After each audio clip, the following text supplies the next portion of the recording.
thought about ending the countdown early since I did come in here late, but we might as well let the countdown run to the countdown is done, right? So, anyway, welcome to a very special episode of The Hangout.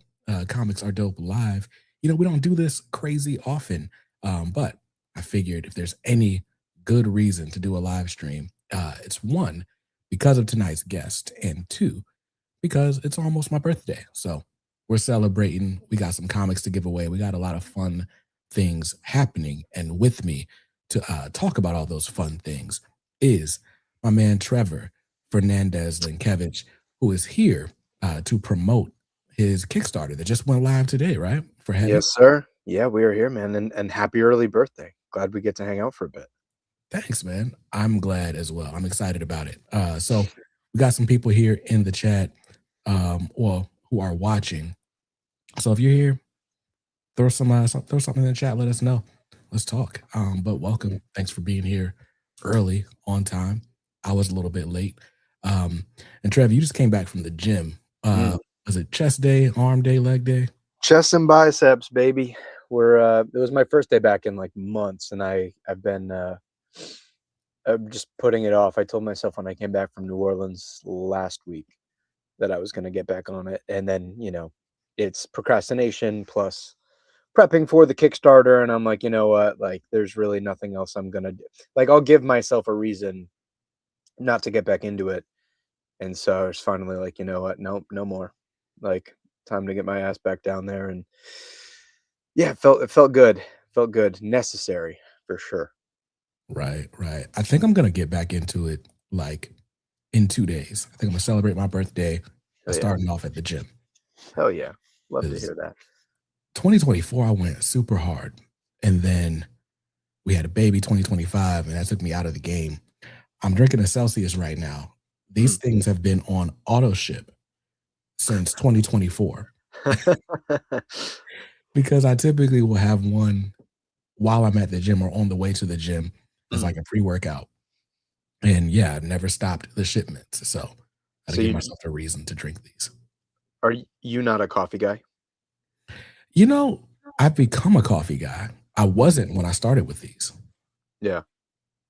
So, yeah, my wife is super into like dark roasts. And for me, I got to add so much cream and sugar to all that stuff. It's like, it feels like it's not healthy. So if I'm actually in the gym, I'll probably loosen up on the coffee. But for now, it's fun. Yeah, I'm a maniac. Ryan and I are constantly making jokes about just how much caffeine I tend to consume, especially when I'm on the road, because you're just like trying to force yourself to adjust, and it's a little problematic. When I'm home, most of the time it's not terrible, but the road warrior lifestyle will get to you. Word. Yeah, I stopped streaming and doing things that require me to be up super late.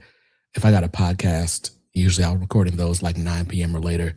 So I'll probably have a coffee then. Other than that, it's just the one in the morning. So that's not bad. It's not bad at all. I try to, do things in moderation. Yeah. Damn, man. Well, now that I know that, we'll have to meet up for a coffee when I'm in town for Heroes or something. Oh, for sure. I will definitely be at Heroes this year. I don't know how long. Right. So Heroes, 3 years ago? 4 years ago? You do I have missed my kids' first steps. right? So what now? So you do have little people to tend to. Right.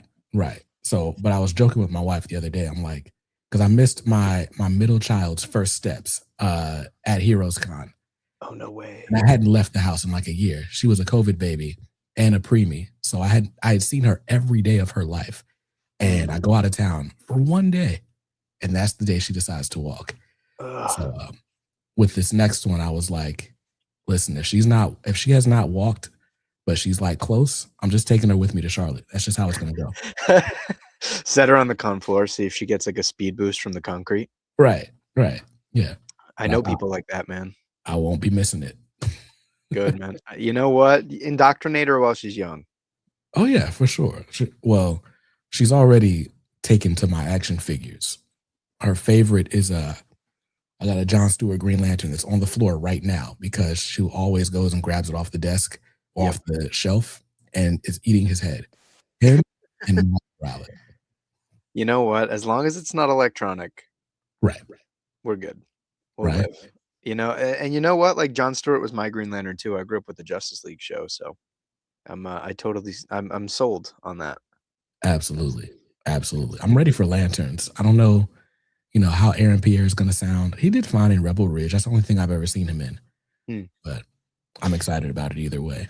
Yeah, I think the vibe of it seems cool. I think sometimes when you kind of bend it super serious and sort of real and gritty, when you get to the supernatural or like fantastical elements, they can read a little corny. So I think they're gonna be really walking a fine line with that show. But I do think if they achieve what they're going for, it could be an absolute hit. Could be a real banger.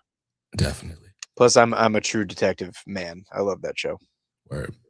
I don't watch a whole lot of TV, but I'll make an exception for certain things.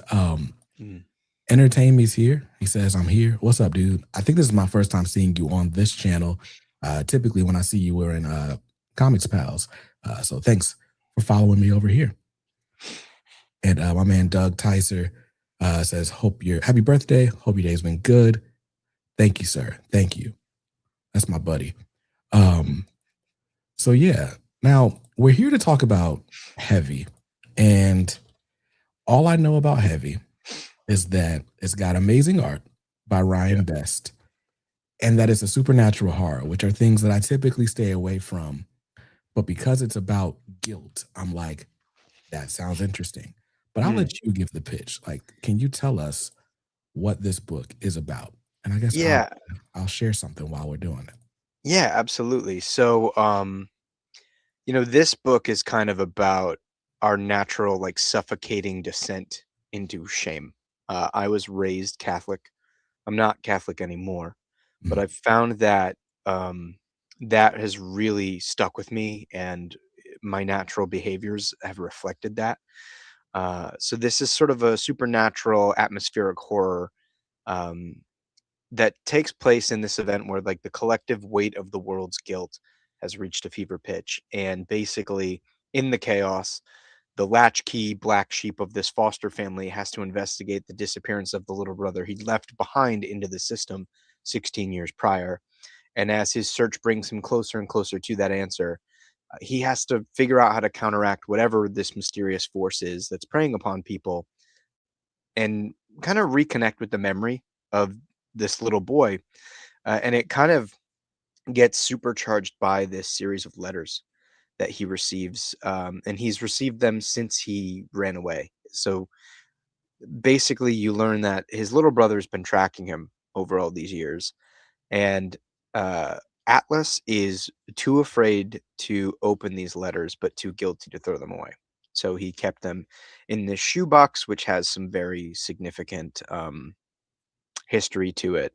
And as we move forward through the investigation, we learn a little bit more about not only their relationship and what caused Atlas to run away from the home, but also, we learn about the person that his brother grew up to be, and sort of how the absence of Atlas affected him, and obviously how the absence of the little brother has hollowed out Atlas in many ways.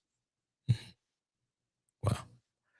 So, Trevor, we've gotten to know each other over the last couple of years. And if there's any compliment I can extend to you, it is that you are quite the heavy writer, right? Like everything is more than meets the eye with you. And there's, I guess, the closest competition or comparison, I should say, is like the way Daniel Warren Johnson stories make me feel, right? Wow, Like, what a compliment, man. Thank you. hey, no problem, man. But it's like when I'm going into a Daniel Warren Johnson book, right? I know that it's gonna be like over the top, but I also know it's gonna make me feel something. Like this dude wrote Transformers, and like I cared about people in Transformers. It wasn't just big action set pieces. And with you, it's very similar. Like Rise is not just a superhero book. Like it's not trying to be anyone's invincible, though it has like those really big fun sequences. And again, Ryan Best on art, like, doesn't hurt things at all. No, not in the slightest. But Yeah, the story you're telling is so layered, and it gets at these like existential questions that we have, like what really drives me, what is pushing this character forward, and it makes you care about all the people that are on the page. And that's what I hear it just in this pitch for Heavy. What is it that makes you want to add so much depth to your mm. stories? I mean, I think part of it is that, like, I'm not a writer by trade. What draws me to this stuff is that sort of emotional connective tissue wherein, I read something from someone that I love, and I love getting to experience the cool factor, but what matters most to me is what it makes me feel. And so, when I've never been like the big world buildy guy. I can't tell you like the six different socioeconomic classes of my, orc society or whatever.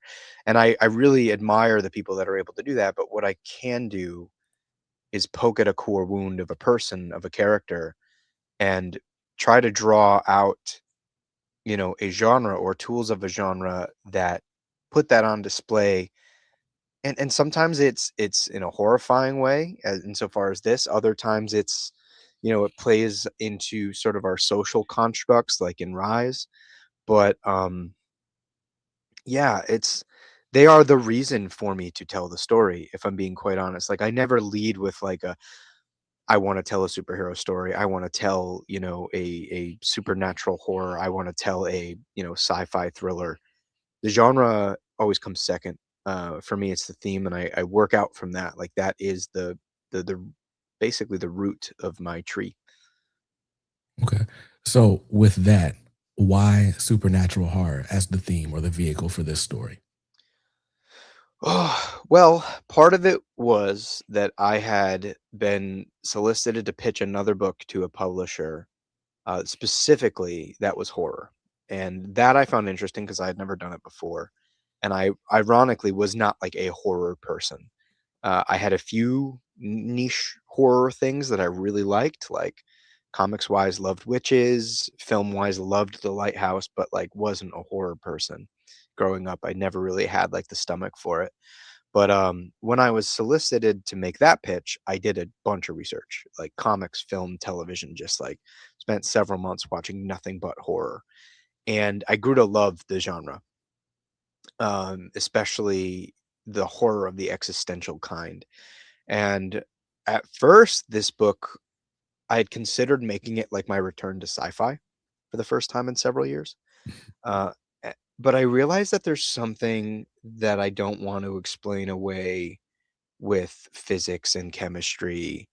There's something that I wanted to speak more to the most guttural reaches of the human mind and the human heart. And to me, that's where that supernatural element came in. I always knew there was going to be a horror bend to this book. Um, but I think for me, like horror gives us the opportunity to very rawly expose ourselves, in a way no other genre can. And this being probably my most honest book I've ever written, it just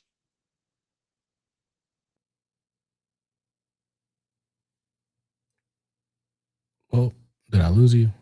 Looks like you froze a little bit. I'm gonna pretend that the end of his sentence was "it just works." And I'll take Trevor off stage for just a second, and we'll just riff a little bit about Heavy. Um, let's see.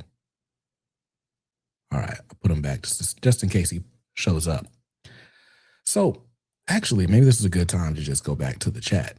So, I've got a question here from Douglas. It says, "Have you ever looked back and reflected on everything you've ever read in your life? I've been doing that lately because you gained an appreciation for everything that you've read." Um, funny enough, I'm working on a video right now. Well, not right now. Right now we're live. But I am working on a video that I want to come out on Thursday, but it probably won't come out till Friday. But just 35 comic recommendations for my 35th birthday. And really, it just started with me looking around the room, mostly at my collected editions, and just saying, like, I'm going to name stories that I like talking about until I reach 35 of them. And so I made a list of 35. A lot of them are stories that you've heard me talk about before. Some of them are stories you have not heard me talk about before. Hey, look, you're not frozen anymore. No, sorry. Yeah, my internet is becoming more and more questionable. Uh, So this unfortunately has become a reoccurring problem, which I thought would be ailed by me having absolutely nothing else running hmm, on the on my internet right now. got you. No worries. I'm just riffing about we're talking about whether or not you ever like just go back and just think about everything you've read, like what sticks with you, what doesn't, what stands out. And I was just telling them, like, I've got a video coming up. I'm doing 35 comic recommendations in honor of my 35th birthday. Nice. And, so I just started looking around the room, like, all right, let me just name comics that I like talking about until I hit 35. Um, and so just looking around the room, it's like, well, there's a lot. There's a lot. And it's funny because some of these I've talked about, in reviews. Some of them just kind of come up when we have discussions like these. And it's like, but it tends to be the same ones that come up really often. Like, Mm, I just ordered an absolute edition of The Long Halloween because they just reprinted that. nice. And, but I recently read Dark Victory for the first time. And it's like those Jeff Loeb and Tim Sale Batman stories, like it's just peak Batman. Yeah, as the kids would say. Right. The 20-year-old kids. But seriously, it's like it is that stuff just stands out. Mm, And it's not even so much that it's like, well, in that case, it is like better than a lot of other stuff. But there's a lot of great Batman to choose from. But it's just something about the feeling that it evokes, like above and beyond the merits of the storytelling that just keeps you coming back to it. yeah. And I think those two stories are inseparable. Like people really tend to count them apart. And for me, when I think about my all-time great Batman stories, like obviously one is a sequel, but I just think that they are one big story. Mhm. Um, and so I always put them together. If I'm ever like rounding out a list or I'm ever having a conversation, making reading recommendations, like odds are I'm saying Long Halloween and Dark Victory Yeah, because I think they are two sides of the same coin. for sure. Now, do you have a comic that like you have grown to appreciate more over the years? Oh, that's a freaking great question because I've had a lot of comics that I reread as an adult and as a creator that I like don't like the way that Mm, I did when I was like a teenager first getting into comics. Oh, that's a fantastic question. One of them is definitely Watchmen. Like as a teenager, I didn't understand it, mhm, um, and now it's my favorite comic book ever. Um, I had that relationship honestly with like a lot of Shakespeare. mm, Like, was in like higher level English classes in high school.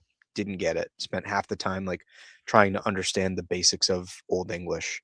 mhm. But as an adult, like really, really grew to enjoy Shakespeare. Not that that's particularly comic book related, but I'm like looking around my room trying to like figure out like a good answer to that question. And I don't know. I'm Um, trying to like fix my relationship with what me and my friends have called great white literature.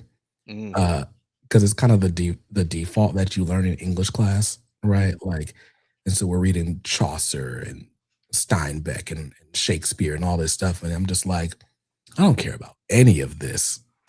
And so there's all these books that were like assigned reading at the time that I'm just like, I don't get this. But now that I'm into comics, there's a whole side of comics that's just like fantasy as genre. And it's like there's Thor and all these other books. And like even Philip Kennedy Johnson stuff, there's a lot of that like fantasy world building And for me, that stuff just seems impenetrable. And it's like maybe it's time to like go and revisit some of those classics and just get an understanding for how those types of stories are told. Mhm. Like I admire you for even just going and like being like, all right, I'm going to just deep dive into horror because I don't like horror. Like, what are the things that you even go to say, okay, this is my horror starter pack? I I, like, reached out to a bunch of people who, I think have great taste and or already make good horror and asked for recommendations and was, like, very specifically with the lens that, like, I wanna really understand the genre, at its best. And so, like, Scott Snyder gave me a bunch of movies and a couple comics to read, and, Christina Harrington at Mad Cave gave me a bunch of really great recommendations, and, um, my buddy Corey, he's a filmmaker down in Texas, who's a big horror aficionado and, like, is very good at distinguishing, like, he loves, like, B horror, but Mhm, was very good at distinguishing, like, stuff he loves versus stuff he thought would be advantageous for me as someone getting fresh into the genre. Um, so, that helped a lot. Like, I'm such a stickler about recommendations and who I ask for what kind of recommendations. mhm, 'Cause sometimes people are just like, "Oh, these are things that I like." And it's like, well, I think you gotta, like, curate the recommendation based on what you know about the person. mhm. Um, I think that that adds a lot. Like, the art of a good recommendation is pretty dead. Um, so yeah, I was very grateful that I had the right people to ask, and, they delivered for the most part. There are some classics that I went through that I didn't really end up liking the way that, we as a pop culture have decided to like. Yeah. But there are other things that, like, I went bonkers for. Um, like, case in point, like, I didn't love The Shining as a film. Like, I just there were great moments in it. Like, I loved, Nicholson going nuts and, all of the conversations with the imaginary bartender in the bathroom, like, those were great. But I found, like and it seemed intentional that, like, a lot of the acting was, arguably overacting, but it took me out of the film. Mm, But then on the other side, like, Silence of the Lambs is one of my favorite movies of all time now. I think that that is, like, pretty much a perfect movie, and it ruined all of the other, um, films that are of the same subject matter about Hannibal Lecter. Like, I then watched Michael Mann's, Manhunter and, like, mm. couldn't couldn't get through it because I'd watched Silence first, so Got you. So I don't know. For me, I'm squeamish. So it's like if we're talking horror recommendations, I'm probably never watching like most things that people talk about. Like, well, I can deal with like the sort of psychological thriller type deal. Mhm, Like for me, where I'm like, I want no parts is like ghost stories or like exorcisms. Like mm, that's that's the real thing. Like the demons and exorcist stuff, like that's the part that I'm like, all right, hard stop. I can get with a slasher. I remember watching the Scream movies as a kid and like Jeepers Creepers, and stuff like that. But you know what I got into? I was reading there was a review copy of Crownsville by Rodney Barnes. hmm, And it's the story, there's this like old, I don't know if it was a mental hospital or like just a straight up hospital, but it was basically like the black hospital in town in some part of Maryland. And apparently like they were doing like just crazy experiments on kids. Like that's a real thing that happened at this hospital. And the hospital is still standing, but it's not operational. But this basically there's this dude who gets assigned to be a security guard or a police officer guarding that hospital and kind of gets dragged into the world of like crazy stuff they're doing to these kids at the hospital. And there's like ghosts and weird presences. And the art is so kooky. It's almost like Jason Shaw Alexander did Philadelphia. mhm. And this is kind of like a cross between like Philadelphia and say Arkham Asylum by Grant Oh, Morrison, like that Dave McKeown art. yeah. I wish I could remember the name of the artist that did it, but that book tripped me out. I was like, I don't know if I want to finish reading this, Mm. but it was good though. It was good. I think what I like about horror in comics is just the way it makes you think. Mm, Like, it kinda sticks with you, um, but in a way that like, with the movies, it sticks with me, I feel like, for the wrong reasons, like, my heart's racing and stuff, but, yeah. like, with the comics, it's like, I can really think about it thematically and like, "Okay, what does this say about the human condition?" And that's interesting to me. Yeah, it's there's a lot of shock bait, I think, in film, Mhm, and in comics, it's harder to do that because you just have less sensory access. So in order to be good horror, you've gotta shock someone kind of emotionally and spiritually more than you are visually or in terms of, like, the pacing. Because the only surprise we have is a page turn, and it's not gonna pop out at somebody. You're not gonna hear it. Um, so that's why I think, like, horror is a genre I think is very hard to get right, but especially in comics. I think horror and comedy are the 2 hardest genres to nail in comics especially, because you don't have intonation, you don't have sound. So when you get it right, it's amazing. Like, my favorite comic of the last, like, probably 15 years is, it's Rom V, Anand RK, John Pearson. It's called Blue and Green. It's okay, a existential horror book, that's riffing on a Miles Davis track, and, it's incredible. It's just like I have 2 copies. I've got, uh, 1 copy that I had, John Pearson do a remark in, and Ramvi, very fortunately did a remark, and then I've got a copy I can beat up and read the shit out of because I love it. mm, Designed by Tom Mueller, who did, like, the House of X, Powers of X, like, whole design identity. mhm, It's just a beautiful book, and it went super under the radar. I wanna say no, it would have been during COVID, I think. I think it would have been during COVID, and mm, it's just incredible. Like, um, beautiful book if you wanna get into horror, uh, and you just love watching a creative team know exactly what rules they can break in mhm, comics because they're that good at their jobs. It's truly incredible, and I think it's, like, pretty much always on sale online somewhere. word. You're the second person that's recommended that book to me, so I'll have to check it out. I adore it, man. Like, legitimately, I couldn't I 1 year, I think it was last year, not this 2 years ago technically, but, um, I bought Ryan a I bought him a couple comics for Christmas, like nice collected editions. One of them was Low by Rick Remender. It was like those deluxe editions. That was strictly because he loves those books, and he Mhm, was telling me about how much they meant to him. So I got him like the deluxe version of that. But I also got him a couple of books because I think we had been working together for a couple months, and I was like, I really want you to get to know me creatively. Like, where is my voice coming from? Where are my opinions on composition coming from? So I gave him Blue and Green. I gave him Parker, Volume 1 by Darwin Cook, yeah, and I think maybe one other thing, and I can't remember, but I think those very much represent, like, 2, if I'm like a five-sided star type of deal or a five-pointed star, those are like 2 of the major, ends of, what I love about comics.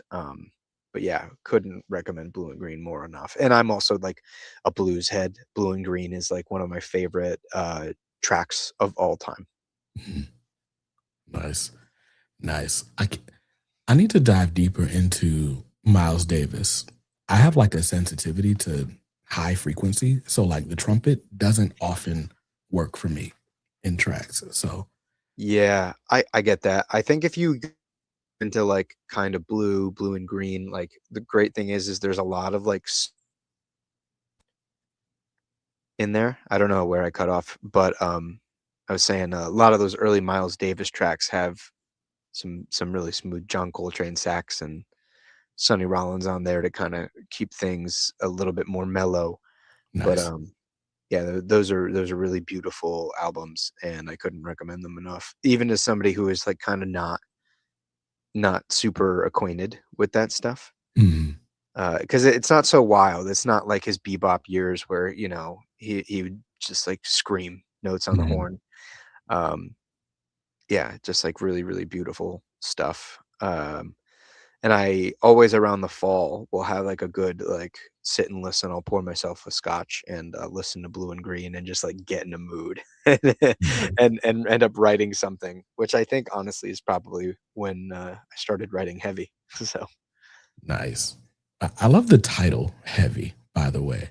Um, Before I ask you this next question, Graphic Novel Guide want to pop in and say happy birthday. Thank you, sir. Thank you. I really appreciate it. Um, so the title "Heavy," how'd mhm. you come up with it? Did the title come before the story? Does it come in the middle? How does that happen for you? I think it came after.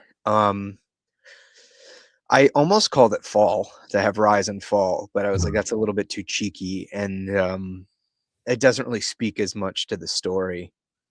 And then part of me thought about going with like long, kind of rambly title, right? Like a something is killing the children. We only find them when they're dead. But I don't know. This I also wanted to call it. I'm not going to say that because that would give away more about the story. I was going to call it something else, and I found out that there was already a book with that name, and also that would explain way too much mhm. of sort of what is happening in terms of the supernatural element. But it just felt right, like heavy. I wanted to a title that was punchy and really set into place, like where we want to go thematically, and it is exploring the sheer weight and overwhelming force that is like guilt and shame, and like that it is heavy. It is an incredible burden to bear.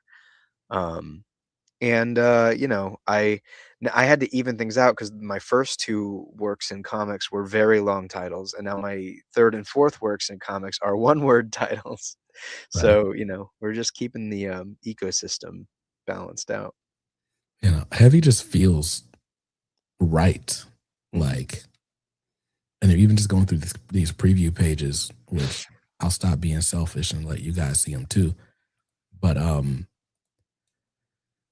yeah, like I can't look at this page and not just think like, yeah, that looks heavy, Dude, I own the inks to that page. dude. Yeah, Ryan gave it to me as a gift, and I'll tell you guys a funny story about that page. It's actually not funny, it's awful. Um, when I took Ryan, with me on the European tour this year, and, we thought we were gonna run the campaign while we were overseas. So, um, when it comes to this particular page, we wanted it to be one of the ones we showed off. One, because it is a key sort of first moment in revealing the visual motif that we're going to be using in varying degrees throughout the course of the book to convey some of whatever this supernatural element is. Mm, Um, and so uh, Ryan's, I think it was his like more structured pencils, like they just weren't what I was thinking, and I had to keep pushing him to go back and back and back and back and redrawing parts of the page because I needed this to be perfect. mm, Like, this is one of those rare moments. Like, I you get to these modes where you're like, certain battles are not worth fighting because you wanna save them for moments like this, and mm, what made it worse was, both of us were incredibly sleep deprived and only hours away from getting on the flight to London, mm, but we thought we were running this campaign then, and we needed to get it right, so I was like a total I was an asshole about it. You know, I was like, "Dude," I did keep, like, profusely apologizing. It's like, "I'm so sorry, but, like, this has gotta be right." Like, at one point, there was an angle issue, and another point, like, he drew him in a, like, one-seater chair, and I was like, "No, it has to be a couch. Like, it has to be bigger than him. It has to show off the space in the room.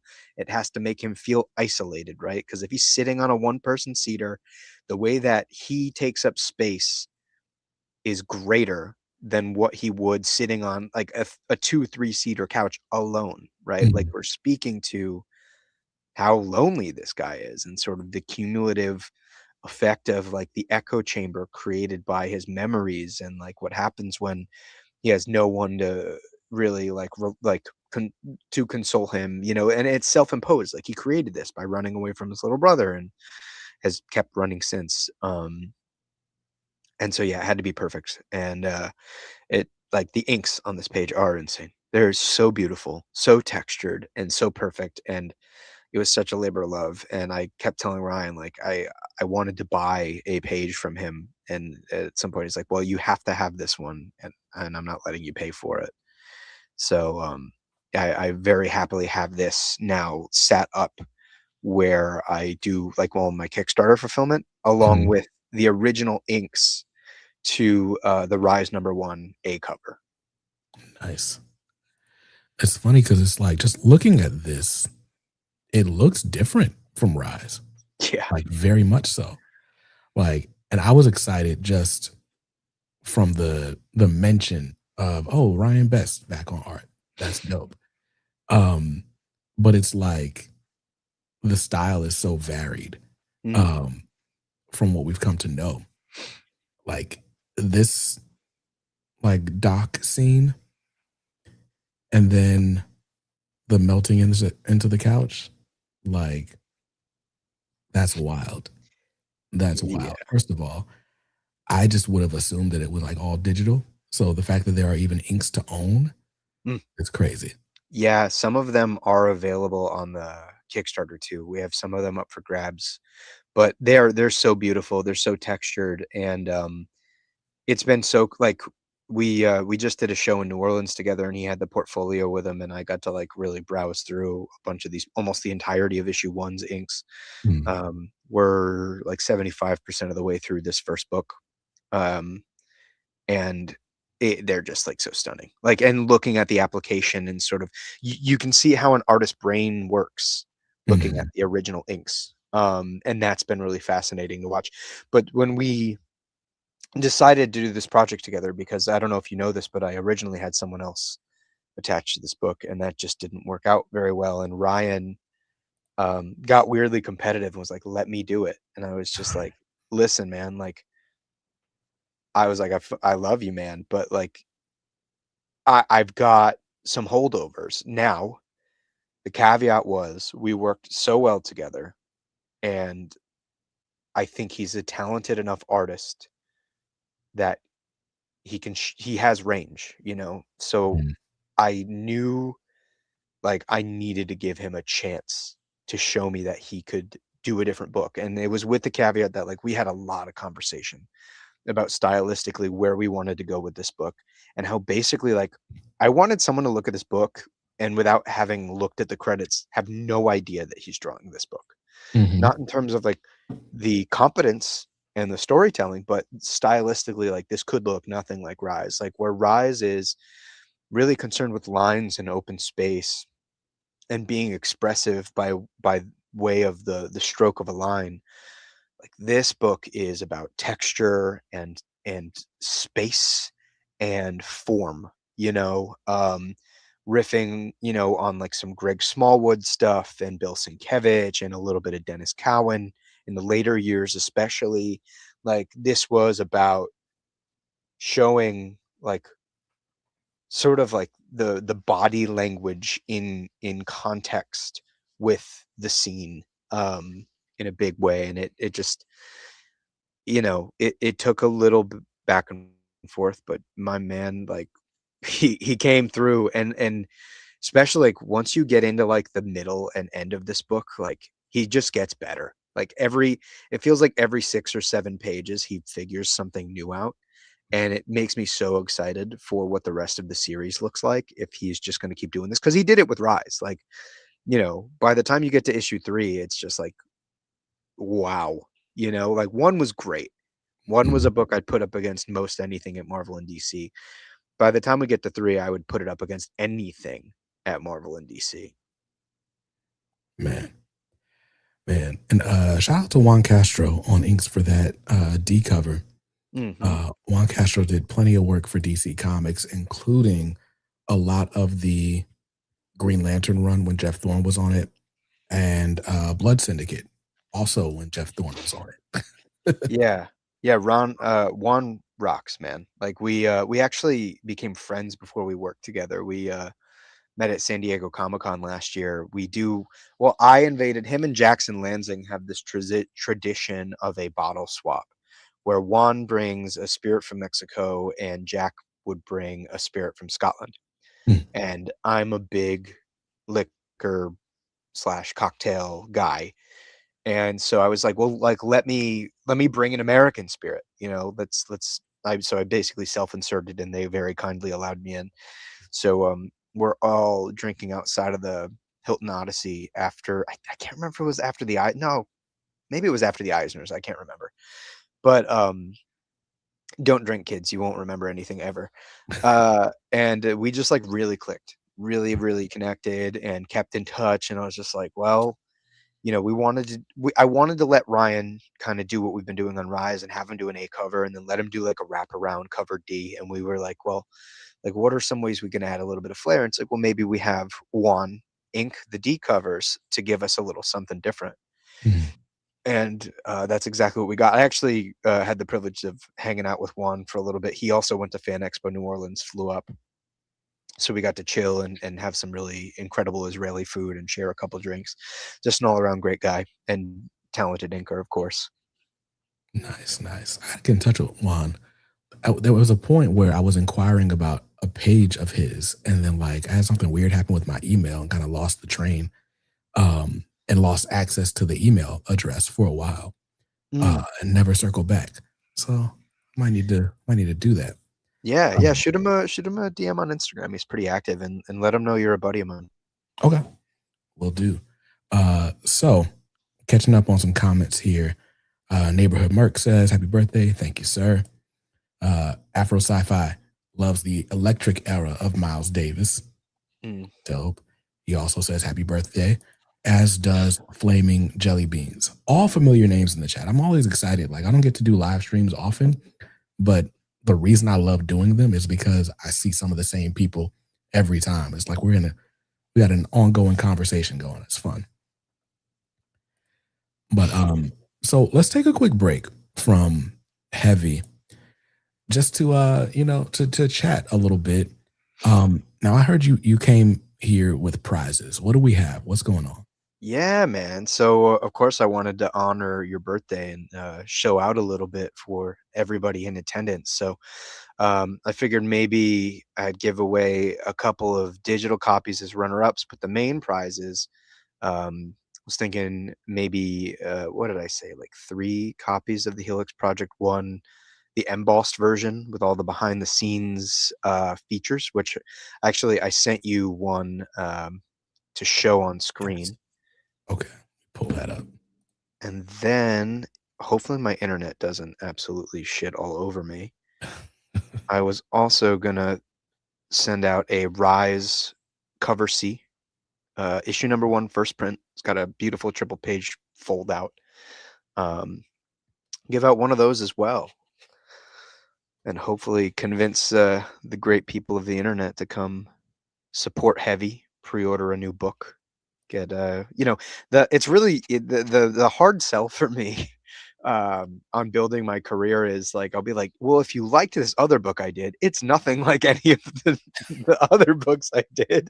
So it's like hard for me to create a direct line except like you will see a through line um, of sort of emotional resonance and uh, focused character work in all of these things. That's always the priority, but So I had to let's see. I had to call an audible because Elon ruined Twitter and I can't access my DMs right now. But I know that there is at least one of these. it's the top left one. Top left one. Okay. Nice. Yeah. Oh, you know what I just realized? I could probably present my screen, can't I? Probably. Yeah. Let me Yeah, I remove didn't mine. I didn't think about that. Let me go to Ye Old Covers, the Okay. Helix Project. Bang, bang. Debbie to 1. So this is the Helix Project issue 1, and it's got do. Oh, share screen. Okay, now I got to open system settings. Okie dokie.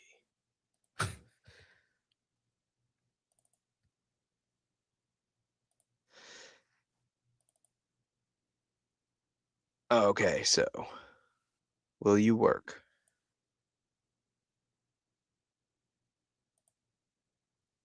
Well, I don't want to share a Chrome part. Hold on.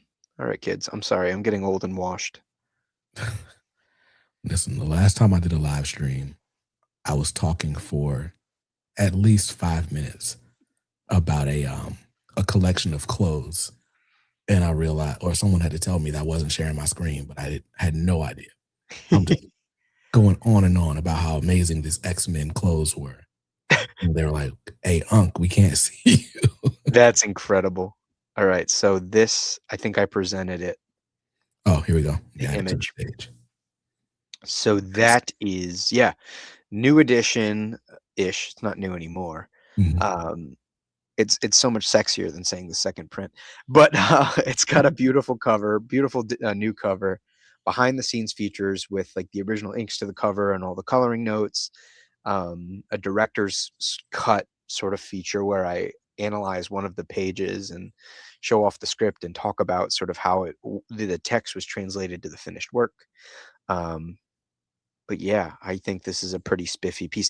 And this was the first time I ever edited colors. Like I was trying to really figure out, like there's something about the original colors that I didn't love. And there was like Mhm. kind of a flat, like where you see that sort of bright green just behind the human version of Kent's head, like Mhm. that was almost applied flatly to the middle and the background. So, or to the background and then the far background. So I Mhm. separated it and then created a gradient and was like super proud of myself for like understanding the basics enough to, I don't know, I think make this cover come out pretty good. It definitely came out pretty good. Um, Douglas, for one, says that is so cool. Thank you, thank you. Yeah, it's this is the second printing of my first comic book ever. So was really proud actually to be able to say that there was enough demand to reprint the first couple of books I made actually. Right? Now, just humor me. Are you of the mindset that a second printing is more valuable than a first? Because there's a school of thought that's like, hey, there's less copies of the second print out there. I mean, I don't know. I'm not the best at like the collector mindset stuff. Like I don't really keep track of what goes. Like as somebody who loves this stuff, I love having a first printing, you know? Mhm. Like that to me is just like I'm closest to the source. I'm also a stickler for like, you know, a writer or an author doing like the author's preferred text, which is like an enhanced or sort of re-edited slash director's cut version. So really hard to say. Like for me, what is more personally valuable is like probably somewhere between the first issue and or yeah, that like author's preferred text type of deal. But the latter you don't really see very much in comics. Yeah. Yeah. I don't know. I was flabbergasted to find out how much copies of Absolute Batman #1 have been going for. Oh, for real? What are they going for? Like $200. Oh, I've got several of them. That's good to know. I only bought the one. I think I have a variant, and I Mhm. also bought the A cover. But like for me, I'm always just like I will grab the cover A because that's how you subscribe to a book. You just get cover A all the time. Yep. And so then when we get to we're 15 issues in, somebody sold a whole set, 1 through 15, for like $1,100 on eBay, Oh my God. which is crazy. Like that's like a third of a mortgage payment. Like that's crazy money for, Yeah. what is that? 15 times 5, $250 worth of comics. Wow.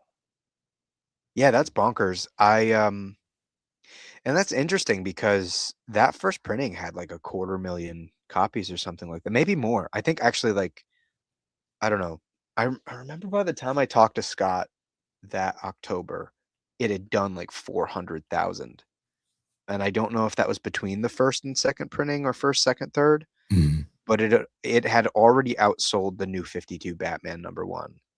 by Yeah, a that's ridiculous crazy. margin. Anyhow, there's obviously a bunch of those out there. I'm also always like a big proponent of like, as long as there's a competent interior artist, Mhm. like they can do covers, no problem. Like, Yeah. and I want the cover that reflects what I'm going to see on the inside Mhm. 99.9% of the time. There's a rare occasion where I will pull for a variant cover because it's an artist I love who killed it. Like, um, actually, during the Rom V Detective Comics run, I loved the A covers, the Evan Cagle A covers. Like they were all super thematic and like well curated and like felt like I was reading a gothic opera every time I looked at the front of the book. But they had a series of like really cool variants from J.H. Williams and then a couple cool variants from Yvonne Rice. And I was just like, I'm not really a big variant cover guy, but that was one of Mhm. the rare occasions where I was like, I want the A and the B cover every time. Yeah. Um, The Tamaki run that directly preceded Rom V had B covers by Lee Bermejo, and that was the rare run where I was like, "Give me the B cover every time." yeah. Uh, Ye Yeah, Spectre it's cover goes hard, by the way. I think yeah, I'm sure. Lee rocks. I think the thing is too, like, like, we've all been burned as, like, a younger, earlier fan where we look at a cover and we're like, "Oh my god, that's what's on the inside," and then the inside is, like, lit. Or just, like, so vastly different that you're not prepared for it anyway. Yeah, So, yeah, I love always making sure that the interior artist is featured because, again, like, the hard part of comics is the comics. Like, by comparison, a cover is easy. It's like, you know what I mean? yeah, But speaking of covers, I also have let's see, remove that one. okay. A copy of Rise #1, cover C. By the way, y'all let me get off that 15 times 5 was 250 when it's 75. Like, that's crazy. Yeah, honestly, I didn't even like that just went in one ear and out the other for me. I totally did not register the My math mental behind math that. is terrible. Let's see. Where is it? I really got to be more consistent with the way I set my files up. Ooh. Yeah, so Raymond Lee variant cover, that is a reference to the climax of the first issue, but also has some Judeo-Christian reference, um, interesting, you know, hand, Mhm. smoky hands, things of that nature. Yeah, that's crazy. Like, it's definitely like almost like a Messiah pose, right? Giving a little bit All-Star Superman, giving Mhm. a little bit Crisis of Infinite Earths, but like that turned angle. First of all, that's just a weird angle to have to draw. So to be able to do that and do it well, Yeah. crazy. Like the rendering, there's a lot about that cover that I like. Yeah, Raymond did a beautiful job, and then, like, most people actually didn't notice, but, like, the flames of the burning building coming down around him are, like, abstractly angel wings. Huh, they are. That's crazy. Yeah, so that was a fun cover to put together, and, yeah, so I figured why not, show out and, give away to everybody or to several of the people who showed up and, spread a little BJ Kicks birthday cheer. That's crazy. Like it's my birthday and y'all get the gifts. Like wild. I'll set you up, dude, don't you worry. Hey, that's what's up. Um, Kevin says when the art on the inside doesn't look like the cover, it can be really frustrating. I'm going through that right now with that Black Panther Intergalactic series. It's got covers by Kafu, I think is how you say his name, which Black Panther got a redesign during the Eve Ewing era. Um, when he was in exile, he's got like the shield and the like little ethnic drape over him. Like he looks dope. And then like you get him on the interiors and it's like it's hit or miss. Um, and that's all I'll say. I don't want to. I gotta be careful about like complaining about stuff. Like, but yeah, I Yeah. don't like when stuff doesn't match the cover either. Yeah, it can be frustrating and it's just your number one marketing device and the beginning of your storytelling is your cover. And a lot of artists and companies no longer look at the cover as the beginning of the storytelling. and it just becomes, you know, a pinup fest Mhm. or what have you, which I absolutely abhor. You know, I can't stand it. And I mean, you want my honest take is like now they're just in a bind where they've caved to the collector slash speculator market, and so they're stuck making a million freaking variant covers because it becomes some weird phony stock market. Yeah. But um, you know, it's very rare that I see a mainstream cover nowadays where I'm just like, wow, like that, like is a captivating image that tells me something about what I'm going to read on the inside of the book in a real in a way that really sticks with me and impacts the reading experience. You know, Mm. when we design covers, it's always like with that in mind, like what are we saying about the book, about what you're going to read. And I work very closely with the people, with Ryan, obviously, but even the artists who are not Ryan, who are Mhm. contributing covers to make sure that that's what we're doing. So yeah, it's so frustrating. Like I just, especially the stuff that like you see people talking about or like flipping online, is just like I've seen that vague pose of Batman 60 times. I've seen that, you know, vague pose of Catwoman 1,000 times. It's just rendered differently. Maybe she's got a different costume, you know. Mhm. Yeah, I it's funny, you talk about the cover being the first piece of storytelling, right? And that immediately brings me to Watchmen, which you're a lot higher on Watchmen than I am. Mm. But to be fair, I've not finished it Oh, because yeah. I'm not as high on Watchmen. But I will say, like, it is very cool to me that the cover for each issue is basically panel 1 of the Mm. story. Like, Yeah. I've not seen that since. Maybe I just haven't read enough comics, but I love that. Yeah, they're so beautiful. It's an ins I mean, that's the thing, man. I get when people don't click with Watchmen, and I really kinda commend the people that are honest about it, Mm, because I think that there's a social pressure-ish, not even, I think it's self-imposed, but I think sometimes people are inclined to, like, look at the hot list of, like, mhm, the greats and be like, "That's my favorite," you know, "That's my favorite too," and they just don't get it. mhm, Or it doesn't click with them, you know what I mean? It's like, I take a hard stance that, like, people that love Zack Snyder's Watchmen movie probably don't love the graphic novel for the right reason, you know? mm, Because I think it's a cool action movie, but a really poor adaptation because it made the Watchmen look cool, mm, and they're supposed to be kinda, like, haunting and pathetic and, kind of petrifying that this is the kind of person that would take this kind of authority, mhm. into their own hands. So, yeah, um, I think it's cool when people are just, like, earnest about, like, their reading experience. They're like, "Yeah, it either, like, it just doesn't work for me, or I just don't get, like, the intention of their author." It becomes like a weird ego play Mhm, sometimes where it's like, "Well, but you like what you like," you know? And it's good to be able to explain why you like it, but mm. or why you don't like other stuff, but yeah, I think I just get tired of everybody being like, "I love Watchmen," and then you have a conversation with them, it's like, "Oh, you don't love Watchmen. You're told that you were supposed to like Watchmen." Yeah, I'm trying to get through it just for the sake of saying I got through it, Yeah. right? But I think for me, I'm 4 issues in, and to be fair, issue 4 is really good, Mm. like, really, really good. Is Feels like a that turning point, kind of. that's right before he gets arrested, right? I Or is don't that know what when happens after issue 4, but, in issue 4 is like he goes to Mars and is, like, replaying time, like Oh, yeah, when yeah, yeah, yeah, yeah.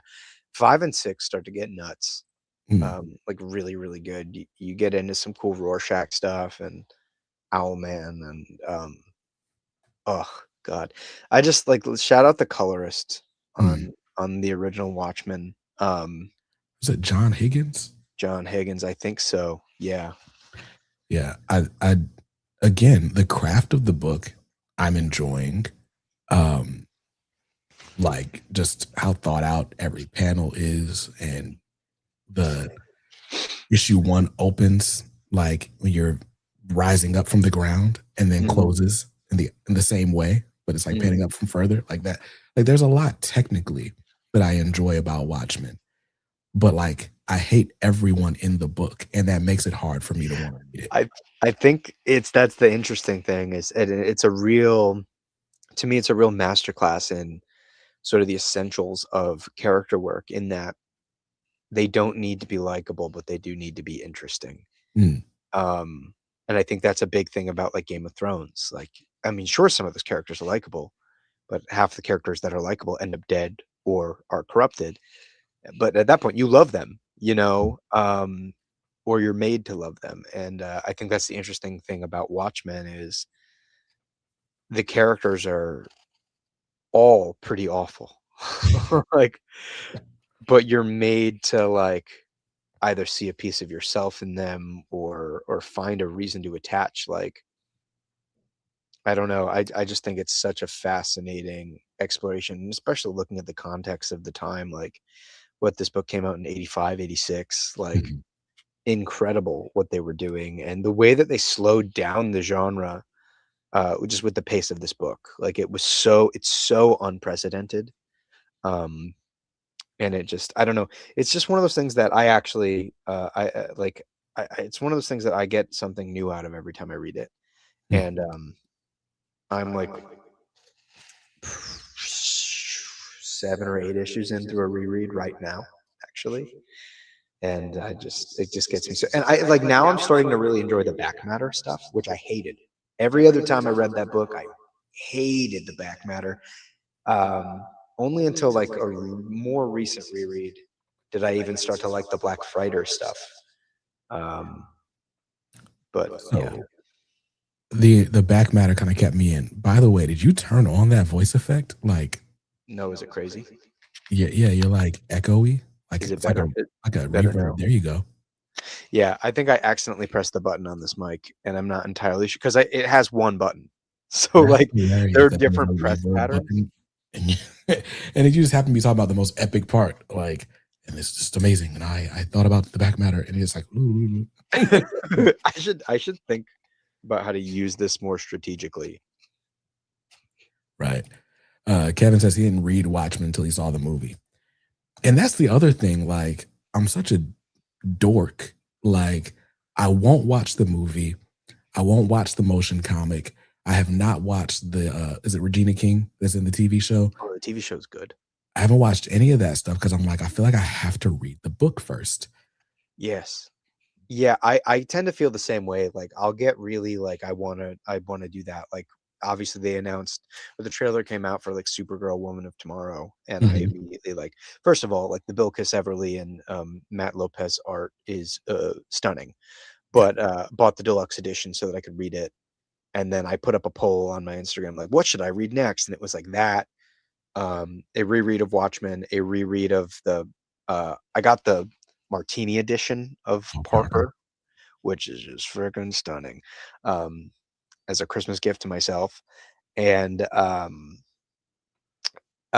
or it was like East of West Volume 1, and of course Watchmen like stomped on everything. So now I'm rereading Watchmen, but I'm very much the same way. I didn't see Dune while it was in theaters, even though I really wanted to see it in IMAX because I had to read the book first. Mm. My wife watched Dune. My wife watches like everything. Like, if there's ever been a movie and it's remote, like if it's sci-fi, fantasy, action, she's all over it.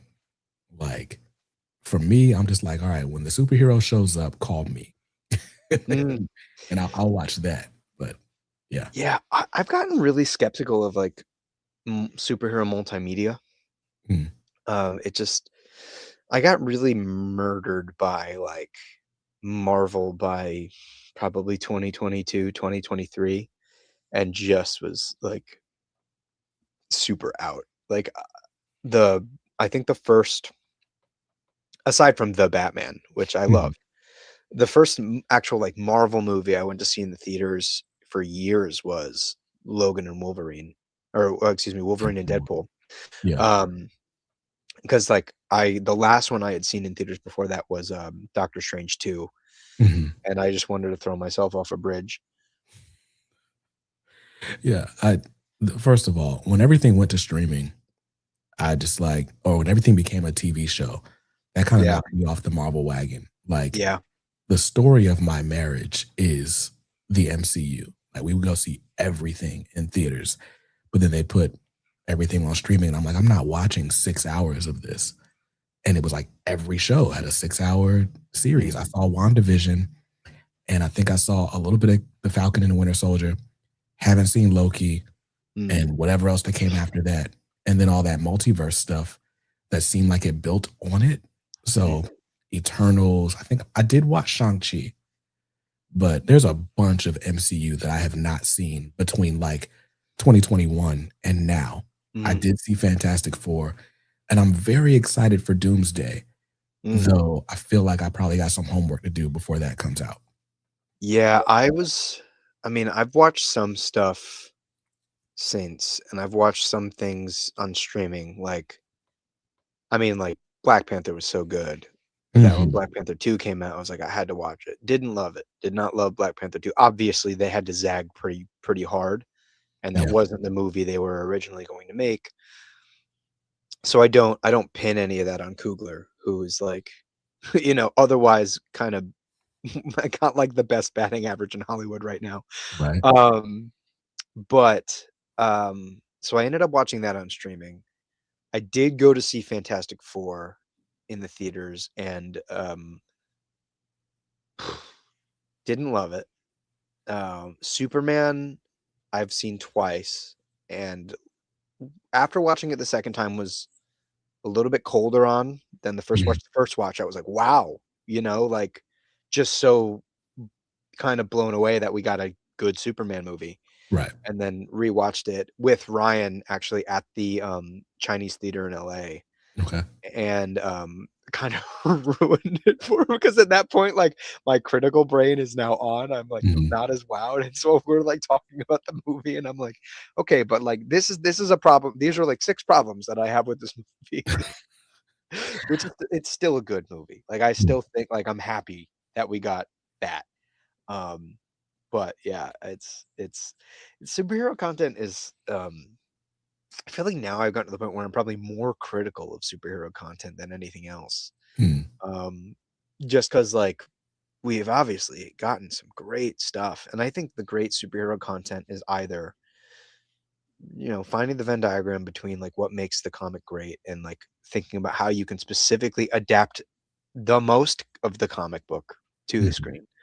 Or when you go like, this is really cool genre fiction that is unapologetically about comics and comic book characters, right? Like, Logan was a neo-Western, and it's so drastically different from Old Man Logan.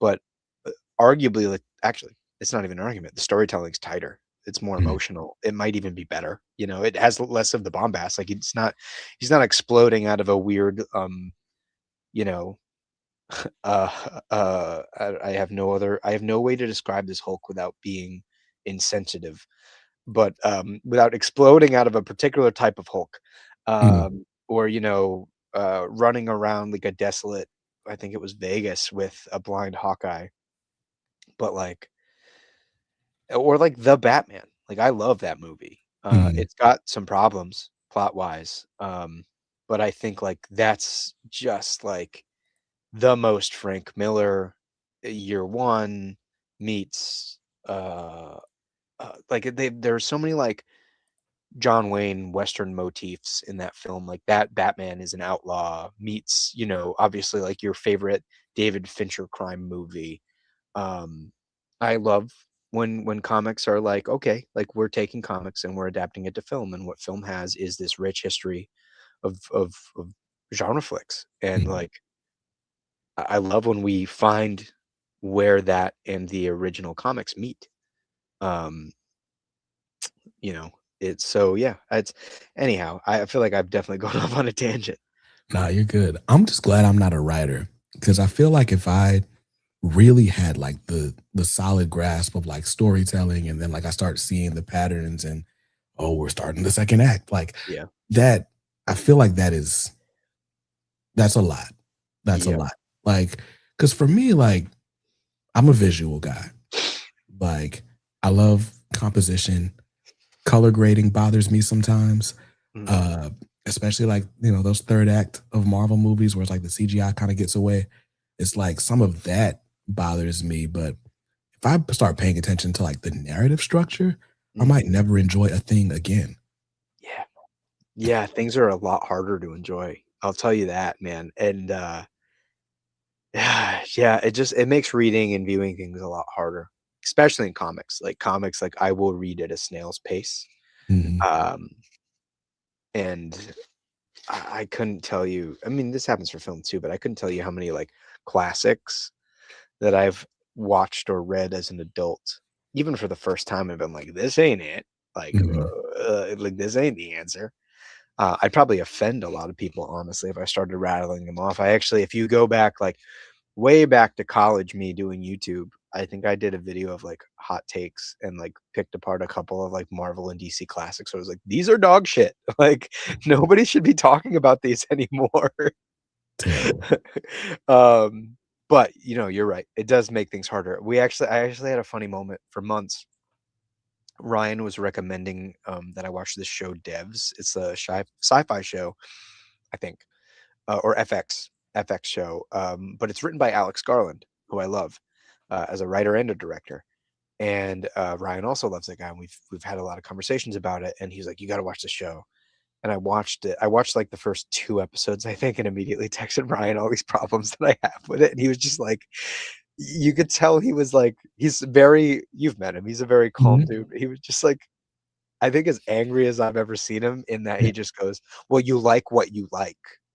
Like, it was just I could hear it and, like, the disappointment through the Mhm. text message, you know? That's funny. Yeah. Yeah. My wife hates when I point out like a logical fallacy in a thing she's watching. Mm, Like, that just doesn't make sense. Why would they do that? There's mhm. a door right there. They just came into that door. Why Yeah. not just turn around and go out that door?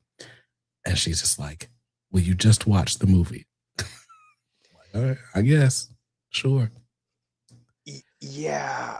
I get that way sometimes. Sorry, buddy. The concept is really good. The performances, with the exception of Nick Offerman, are pretty garbage, and the dialogue is, like, crunchier than a bowl of Frosted Flakes. The concept is really cool, though. It's Alex Garland, like, dude's got cool brain, you know? Um, all love and respect. Yeah, I can get the same way. I do think, though, that if a show is so good or, like, the writing is so emotional or you get great performances, like, it'll make me forgive some logical fallacies, you Mhm. know? Like, so I talked about all those things I love about The Batman, right? I love that movie. Mhm. Um, I think, like, the glaring plot hole is that Batman never checks the vantage point that any of the photos were taken used to, um, exploit, like, the political figures in Gotham, Mhm. and I was just like, "I thought of that, and I'm an idiot." Like, you know what I mean? Like, why Yeah. the first thing I would do is check the vantage point that the Right. photographs were taken from, and so that was, like, a glaring, like, I know this Batman gets no sleep, but, like, he should still be smarter than me, you know? Right. Or, you know, so stuff like that, like, now mind you, that's a pretty big plot hole, and I love that movie so much that, like, it it it it deters my enjoyment a little bit, but there's so Mhm. much about it that I love. Yeah. You know, like, suddenly I forgive it when I see, you know, when you're watching Batman, like, walk toward the Penguin in POV, framed by the car window and the fire in the background, and his boots sound like, you know, like he's a cowboy, you know, and, like, Mhm. the fire is like that, you know, Technicolor sunset in the Mhm. west, like, I was like, "Oh, this guy's an outlaw, man," you know? So, I get both sides for sure. I think that there is, like, a sometimes, like, logical fallacies stack up so much that you're like, "Oh, I'm just out." Like, I can't you can't engross me anymore, and I think that there has to be a balance stricken where, like, you can get away with some stuff. Like, there's, like, one major thing that you can get anybody to suspend their disbelief for. Other things, you have the advantage of pop culture and history, and our experience with media that, like, we're already okay with it, right? Like, all Star Wars had to do was make you believe that you could fly at hyperspeed, right? Mhm. Because we were already down for wizards, you know, we were already down for laser guns and laser swords as a, you know, consuming audience, right? So that was, like, the one thing that we had to grow to accept at the time. But you have an alien Earth where you're like, how are the smartest people on the planet like continually making stupid mistakes? You know what I mean? Like, Yeah, well, then I'm out. Like in the words of the great Randy Jackson, like that's a no for me, dog. it's a no for me, dog. Speaking of things that are not a no for me at all, right? Let's look at these. Let's look at these rewards for heavy number one. In case you're just joining us, um, this is what we're here to promote. Like my birthday was close enough that I just threw it in the title, just to see if y'all would show up for me, if you wouldn't show up for a comic you hadn't heard of, right? But Mm. we're here talking about heavy. This is a supernatural horror from my man Trevor Fernandes-Lenkiewicz and artist Ryan Best, published by Pocket Watch Press, who have funded 12 successful Kickstarters to date. This is Project 13, lucky Mm. number 13, if you will. And there's some cool stuff here up for grabs, including 4 different covers of Heavy. Uh, I mean, honestly, the A cover is probably my favorite, but a Me close too. second is going to this this wraparound cover D. Yeah, that A cover kind of blows my socks off still. Like and I have it now as like this big. We did an exclusive like 11 by 17 Mm, print of that for Fan Expo New Orleans, and just like seeing it blown up and getting to really like wade through it. I mean, like it's so good, and it's such a departure from what Ryan was doing, and like mhm, he basically completely redid the cover because his first version of it, uh, I mean, I was very like work about it, but it was mhm. also like I shat on it, quite a bit. And then he came back like a day later and was like, I redid it. And I was like, boy, did you? Like it's incredible. So I also love that cover. It's I've been trying to figure out what to do with this wall behind me. I've left it blank for like a year. Mhm. That's got to go up there. Yeah, Like, yeah. We'll get you one, man. I gotta find. I gotta get something to protect and oh, I have the print. I have it right here. Ha a ha. word. All right, Give me 2 seconds. let's solo this guy. Wait, not me. All right. I think I just have to put my. There we go. You got to turn Camera your back. camera back on when you. Oh, there Oh you wait, the blur. Gotta get rid of the blur. go. Sorry, old man tech. Come on, Uh, I'm the one turning 35. you're younger than me at heart, man. I've made way too many stupid decisions. Yeah, That's Doug fresh. Lori. That's beautiful. Oh, it's so cool to see in person. And like the first time I ripped this bit, like I've done this so many times, so it's Mm, so rare that when I get something from a printer that I really like react to it mhm, anymore.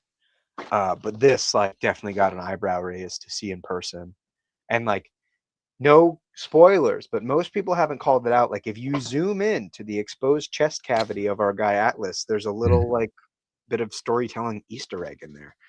Um, that Nah, because a lot of people are looking at it on a computer screen or a phone or a tablet, have not really talked about yet. Which, nah, I gotta do it. yeah, but yeah, beautiful cover. It might be my favorite too. Not No, to not to that's crazy. All not right, to ruin it for all the other really talented artists who very kindly contributed to the book, but this one's a banger. yeah, nah, that's amazing. That's amazing. Oh, lucky me, I wasn't sharing the screen, which is good because I didn't spoil the big detail in the chest cavity. Mm, That's fly. That's fly. So, while we're here, right? Because I was talking about what to do with this back wall, and I don't know if I've told you what my scheme has been for my entire office, but mm, I can't put my kids in here because every wall is on camera at some point. mm. So I just have loaded the wall with like random, not random, but curated selection of black superheroes because now it feels like a family reunion. It's like Yeah. all my people are in here, right? So what drove you to make this man a black man? Oh, that's a great question. I think it really did kind of stem from like I do want my stories to reflect the world that I live in, right? So first and foremost, like I can't write a story about being black or blackness or Mhm, like, any of that, but like I feel like this is a universal story, and I didn't want to fall into the trap of like only having my supporting characters be mixed race or even like background characters. Like it really just came down to that. Like there wasn't a because there's like nothing that I can really comment on as a Mhm. heterosexual white man. But it was just really a matter of like, does my character like does my character need to be white? Mhm. And the answer was no. Um, and I think like I was actually really I was a little inclined to make him Hispanic because he's a kitchen guy and like and I've worked in hospitality all my life and 80-90% of the guys in every kitchen I've ever worked in are either from like South or Central America. Um, but I felt like that was a little bit on the on the nose, Yeah. and I didn't want to be accused of making a particular statement, even though like again, like I've worked in hospitality my entire life, Mhm. and they're some of my favorite people, working in the kitchen. But um, yeah, it really did just come down to like I want my stories. I want people to be able to see themselves in these stories, and even if I can't tell a story that is about or that is tied specifically to race or skin color, I just felt like people deserve to be seen. Um, and I've written enough stories with white guys as the lead. So yeah, that was kind of just what it came down to be honest. Like I wish I had a deeper answer, but Yeah. No, it doesn't need to be deeper than that. I think people overthink, conversations of representation, right? mm, And I think the more diverse casting we get, the less it has to be about their race, right? Or not yeah, even so much their race, but like there's this thing where it feels like every black character has to represent the black experience as yeah, if there is a black experience. yeah, Um, there certainly is a black experience that, a lot of us share, but there are many experiences that are black. So I think it's cool. The more we get, the the more each can stand out as an individual, yeah, um, which is dope. Like there's certainly a place for collective identity and shared experience. But I like that we're getting more and more stories. So thanks, man. yeah, I appreciate it. yeah. Of course, and I think too, like maybe this might have inspired it sort of by osmosis, but like I was listening to a lot of blues when I Mm, was kind of coming up with this book, like, and that is it's a black genre of music, yeah, like, and as is every genre of music, but I I'll mean, digress. like the good ones, to be honest. Like, if we're being honest, like all my favorite genres of music are inherently black. Um, but I was listening to a lot of blues, man. Like and on repeat was doing like St. James Infirmary blues, the Miles Davis version, and like the more recent like John Baptiste cover, which I think Mhm. is stunningly beautiful, just like ridiculously on repeat. So I begin to wonder. Nah, Trev's internet. Just at the good part. Is it actually BJ's birthday? Sean wants to know. No, my birthday's Thursday. We just decided to celebrate a little bit early with some comics, and we're giving away some comics. My man Trevor is here promoting his Kickstarter for Heavy issue number 1, and let's just go through some of these covers. So we got the cover A by Ryan Best, who is the series artist. This is my favorite cover. Um, and then we got the cover B by Seth Adams. I love a good cracked mirror effect, like a chef's kiss. No notes. Got a cover C by Fraser Irving. I don't know. We don't yet know the significance of this cheeseburger, except that he's like, back of house in a restaurant. And then we got the cover D that really does evoke like Bill Sienkiewicz vibes by Ryan Best as well, with inks by Juan Castro. Is covers B and C virgin covers are just previews? I believe these are all going to have trade dressed, but let's look and see. Yeah. Cover B's definitely got a trade dress on it. I believe they're all going to be trade dress, unless otherwise noted. None of these say that they are virgin variants, so that'd be my guess. And then when we get to some of the more exclusive rewards, yeah, when I look at I'll scroll down. You see the image as a part of the collage. All of them are trade dress images. Sorry about that. Yes, so I did catch that last bit. So all of the covers are going to have trade dress.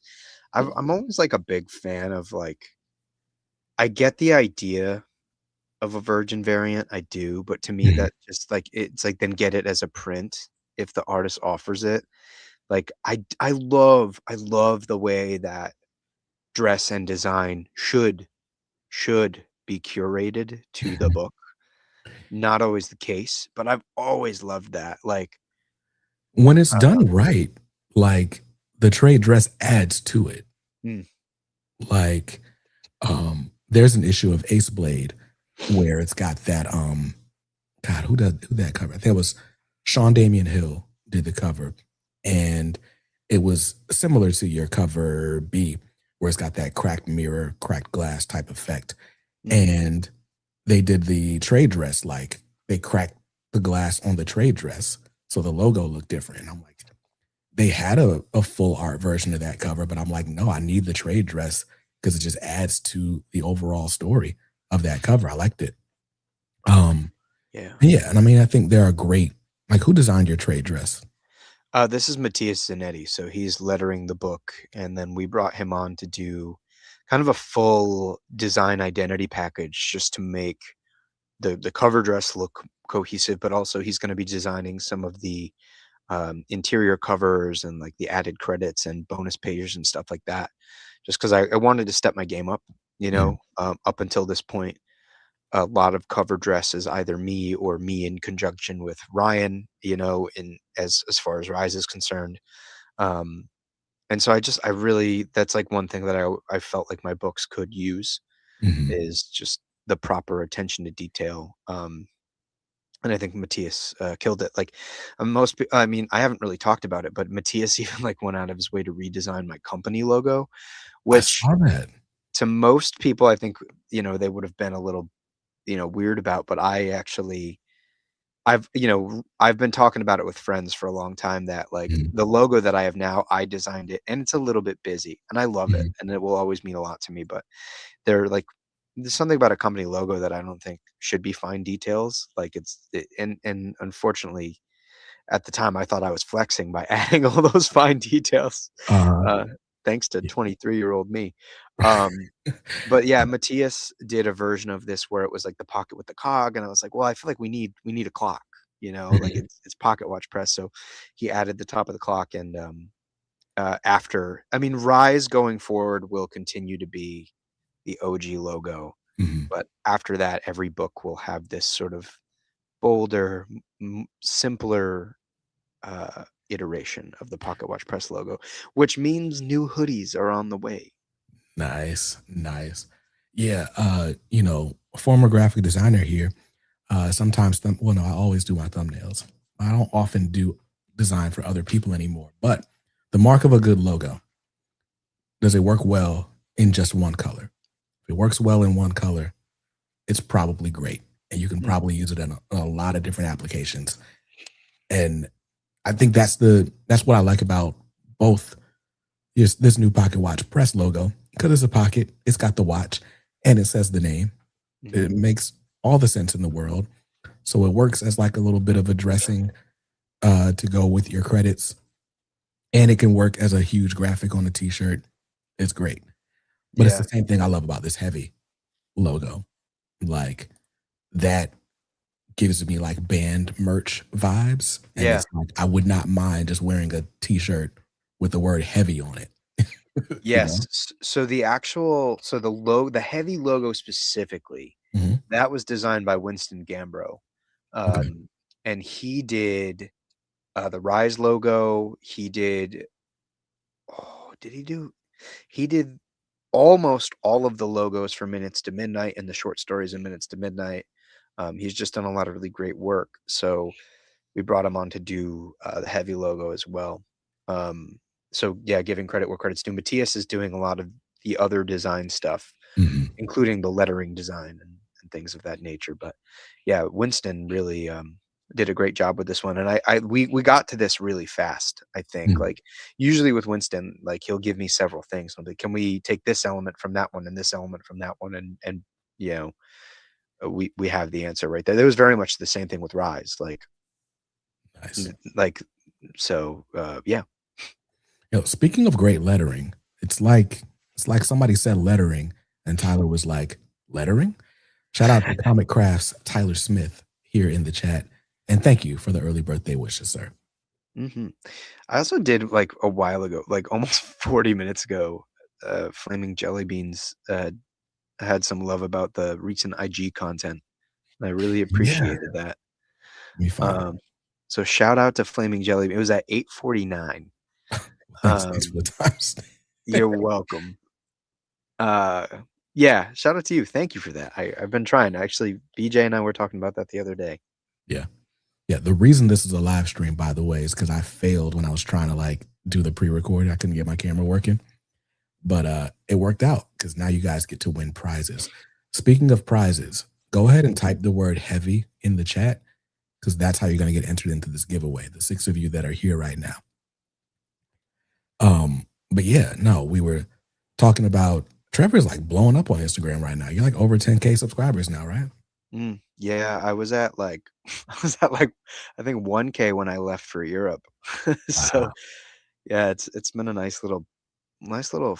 excuse my language. It's been a nice little moment. It's I messed up though. I kind of like lapsed for 2 weeks and it Mhm. slowed the momentum down a lot. And I knew it was going to happen, but like we were really hitting like a stride. I think at one point like we had gained like 6,000 followers in 1 month, Sheesh. and then like I took a 2 week like hiatus to get ahead, and now it's slowed to like a comparable trickle. I mean, we're almost at 11K now, but I hate that I did that to myself. And granted, maybe it's also because it's January and I know everything slows down in January, but That's true. That's true. So Instagram.com/pocket watch press is where you can find Trevor just musing on storytelling. And how are you editing these things, by the way? These things look amazing. I have somebody else doing all the editing and stuff. So Uh, thank God, somebody who actually knows what they're doing. This is one of those occasions where I'm like, I don't know what I don't know. Hire the right person to do it. right. Um, but yeah, we're doing some cool stuff like education, just sort of like some opinion based stuff. Of course, like some of the content is a little bit me like rage baiting nerds. Like I've done a couple of videos of being like this character versus this character. I'm Mhm. gonna like give this as like a total exclusive to the comics are dope audience. I don't give a shit who wins in a fight between this character and that character. I ultimately like don't care about those conversations. Mhm. But I knew that nerds would always be foaming at the mouth to tell me I was wrong. So that is a bit of an engagement bait. I'm not gonna lie. Um, Although when I do say that Batman wins everything with prep time, I mean it.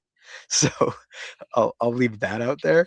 But yeah, there's a bit of that. Actually, there's a recent video that I hope you guys go watch. It's like maybe my fourth most recent reel where I talked Mhm. about things that were bad, good, and great for the community.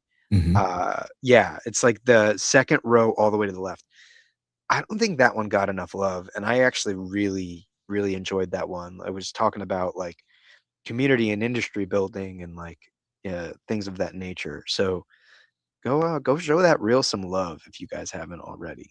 Nice. I will I'll put that on my story when we get done with this. Thank you, sir. No problem.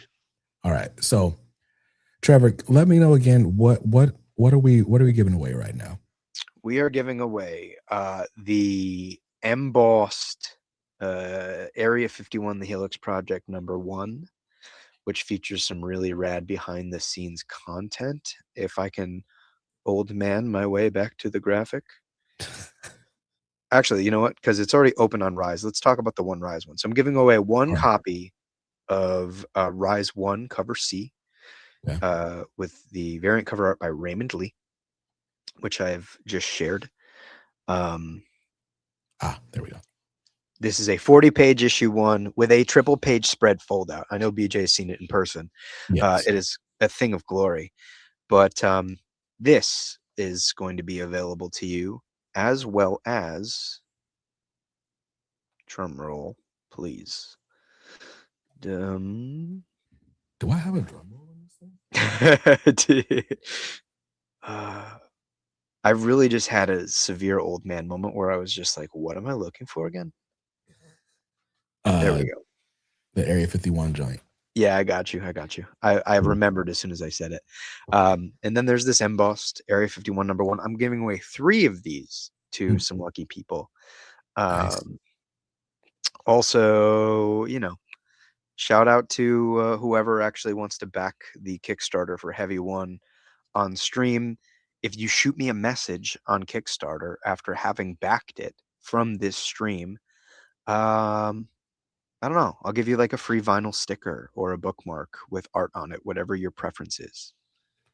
And speaking of all that, let me go ahead and throw that in the chat right now. The link to the Kickstarter. I was trying to create one of those vanity links, but my internet connection is being stupid.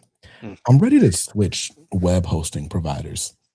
I've been using the same, like, sort of, I wouldn't even call it a budget provider. I found somebody other than GoDaddy ages ago, back when I was still in college. But like, I feel like maybe I just got too much going on.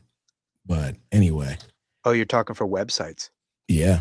Oh, I used GoDaddy to buy the domains because it's cheaper that way. But I've been using Wix. It's a little, I mean, I don't really have much to compare it to. I think it's kind of expensive. But it's got a lot of optionality. It's got a lot of built-in features that I don't have to code because I don't know anything about coding. That's another thing that I redesigned recently. A couple months back, I did a complete redesign of the Pocket Watch Press website, which used to just have it used to basically be the website for the old YouTube channel that had Pocket Watch Press stuff on it. So now it's a real thing. Pocket Watch Press, is that just all one word.com? Pocketwatchpress.net. I couldn't get the .com. Yeah, I'm also from like the old school of the internet where it was like if you're designing something for the web, like we hated like the all-in-one site builder type thing. Like, and this is even before Squarespace existed, which now like every web designer is like an all-in-one WYSIWYG type deal. And Wix did not used to have like really good SEO features, but now it does. Anyway, looking at the Pocket Watch Press website right now. Put heavy in the chat, word heavy in the chat. And by the way, if you go to comicsaredope.com/heavy, there's a quick way to go to the campaign. There we go. Fixed it right there while we were on stream. So just again, this Rise issue 1, you said cover C? Yes, cover C. Really amazing cover there. And I can attest to the fact that the interiors, while the interiors don't look like this, they're just as compelling as this. Like, you won't feel like let down by the interiors at all. There's an amazing 3-page pull-out spread that the first time I saw it, I was like, yo, you did what? Yeah, man. I remember that Heroes Con when that book finally came out, and so many, like, we had talked about it and people had seen like the long page on digital and they're like, what is this? It's like, oh, it was so satisfying to have in person. I kind of forget, you know, now that we're like almost 2 years removed from that. Well, this June will be 2 years removed from that. But, just gosh, it is kind of magnificent. I do forget that it's in there. It's like the tattoos on my legs. I forget that I had them, and I'll like wear shorts like I did in New Orleans, and somebody would be like, I have a massive Green Lantern tattoo on my leg, and people will be like, "Oh, that's so cool," and I'm like, "Oh yeah, I forgot I had that." Or like my other calf has like a massive lion with a gladiolus flower. And I'm like, "Oh, I have tattoos on my legs," you know. That's crazy. That's crazy. But no, that pull-out page, like, I know everybody trips over the death of Superman, and it's like, Mhm. okay, when they reprint it, is it going to have the pull-out page? And it does. And like, listen, I'm sure for those of you who were there in 1993, it was like this is the most amazing thing ever. But like for me, it's just kind of like a relic type thing, right? But this is like not only is it a pull-out page, but it makes sense for the story, and it's great use of the pull-out on both sides of it. Like Mhm. there's anyway, there's enough Yeah, grazing going on. we definitely wanted to make it to take full effect. And for those of you that still need to get in on heavy, when we do the finale, issue 6, we're end capping it. Not the whole book, but we are putting in that last book another triple page spread. Um, just to kind of act as the perfect coda for the book or for the series, really. And yeah, for those of you who are interested in Rise, you can catch up and grab. There are a couple different ways that you can even grab Rise in the Heavy Kickstarter. So if Mhm. any of what you've seen here you like outside of Heavy, and I hope you like Heavy too, because I love this book and it means a lot to me. There are ways to get a little bit of everything. So there are bundle packs. For example, like there's a Pocket Watch Press starter pack where you can get the issue 1 for Rise, Heavy, the Helix Project, and my short story collection. Nice. Um, or once you select your base tier, if you've never done Kickstarter, an add-on menu will pop up where you can throw other things in your cart. Where I have individual issues of Rise and other things, including a connecting cover bundle pack for Rise 1 through 4. Because if we haven't talked about it on this stream, but Mhm. all of the A covers for Rise will connect and form a tapestry of the character's journey as it relates to these artifacts that he's interacting with on the piece. Um, so there's that's on display, so you can grab those. And the first prints of Rise 1 are so close to selling out that we just did a reprint campaign and are doing a new edition. So basically, that means this is one of the last times that you're going to be able to get a first printing of Rise #1, especially the A covers. Those things are moving like hotcakes. So I would suggest you go check it out. And if you do, I will love you for at least the next hour. Yeah, I had to get in on that reprint campaign because I know I own at the very least the first 2 issues, Hmm. but I wasn't gonna search for them in a short box after I just moved. So I was like, let's just re-up. Dude, you got a collector set, get a reader's copy and a collector's copy when Ryan is the new superhero or the new we actually funny story is we've got this really incredible fan in New Orleans who is a chef and invited us out to dinner while we were in town and has like this real like searing point that he really really wants me and Ryan to do a Nightwing run together. Mm. And, I mean, I would love to. I think Ryan would draw a great pair of cheeks on Dick Grayson, and I think I would write a great pair of cheeks on Dick Grayson. So, if anybody's listening, call me. Um, but yeah, I don't know where I was going with that. It had something to do with complimenting the art. So when Ryan is drawing Dick Grayson's butt cheeks, you're gonna wanna have these original Rise books. Yeah, no, seriously. Seriously. It's it's a stellar debut. Like it's it's wild how good that book is. So we have 4 people. There's 11 people here in the chat. Only 4 people have entered the giveaway. I'm assuming it's because the other 7 of you, there we go, better mental math. The other 7 of you, you know, are like, hey, I'd rather somebody else get this, which, is fine, I suppose. Oh, wait, 3 of you just dropped off. Okay. Hate me, I guess. Anyway, I'm going to give it like a quick 3 count. You can throw the word heavy in the chat to enter this giveaway for a copy of Rise #1 and Area 51, the Helix Project, the special edition cover.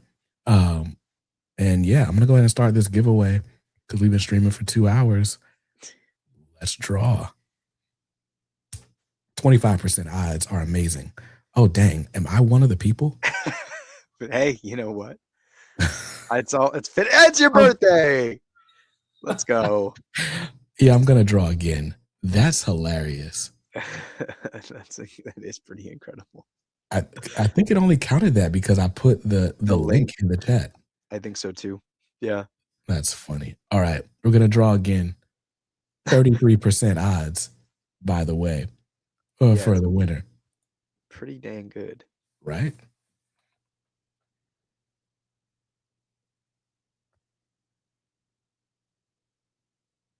Shout out to All right. Kev. There we go. Should we, because there's only 33, I guess we should give one of these guys a Helix project and a Rise copyright, just in terms of like the math. Yeah, might as well do it. So I say we give Kevin both. We All give right. him a Rise and a Helix project. Kevin, do me a favor. You can shoot me a DM on Instagram with your mailing address and an email for tracking. So at Pocket Watch Press. Also, thank you very much for backing Heavy. You rock. If you want to, I mean, if you want them now, I can send them now. Otherwise, I'm happy to mail these 2 books out with your Kickstarter rewards. You can just let me know. Whatever's more convenient for you, I'm happy to do. But thank you so much, man. Appreciate you. Dope, dope. And speaking of backing, let's look and decide right now what I am going to back this one for. So, first of all, let me refresh this just to make sure we're at the same number. Okay, $1,400 out of an $8,000 goal is where we are right now, which is amazing. Amazing for the first day. Let's see. All right. So of course we can do the Pocket Watch Press starter pack. I should not do that. Right. So I need to get, at the very least, I want to get a cover A. Now, there's some pretty cool stuff going on here though. There's some cool add-ons in there. There's some really cool add-ons. So I can get it signed by Ryan and Trevor.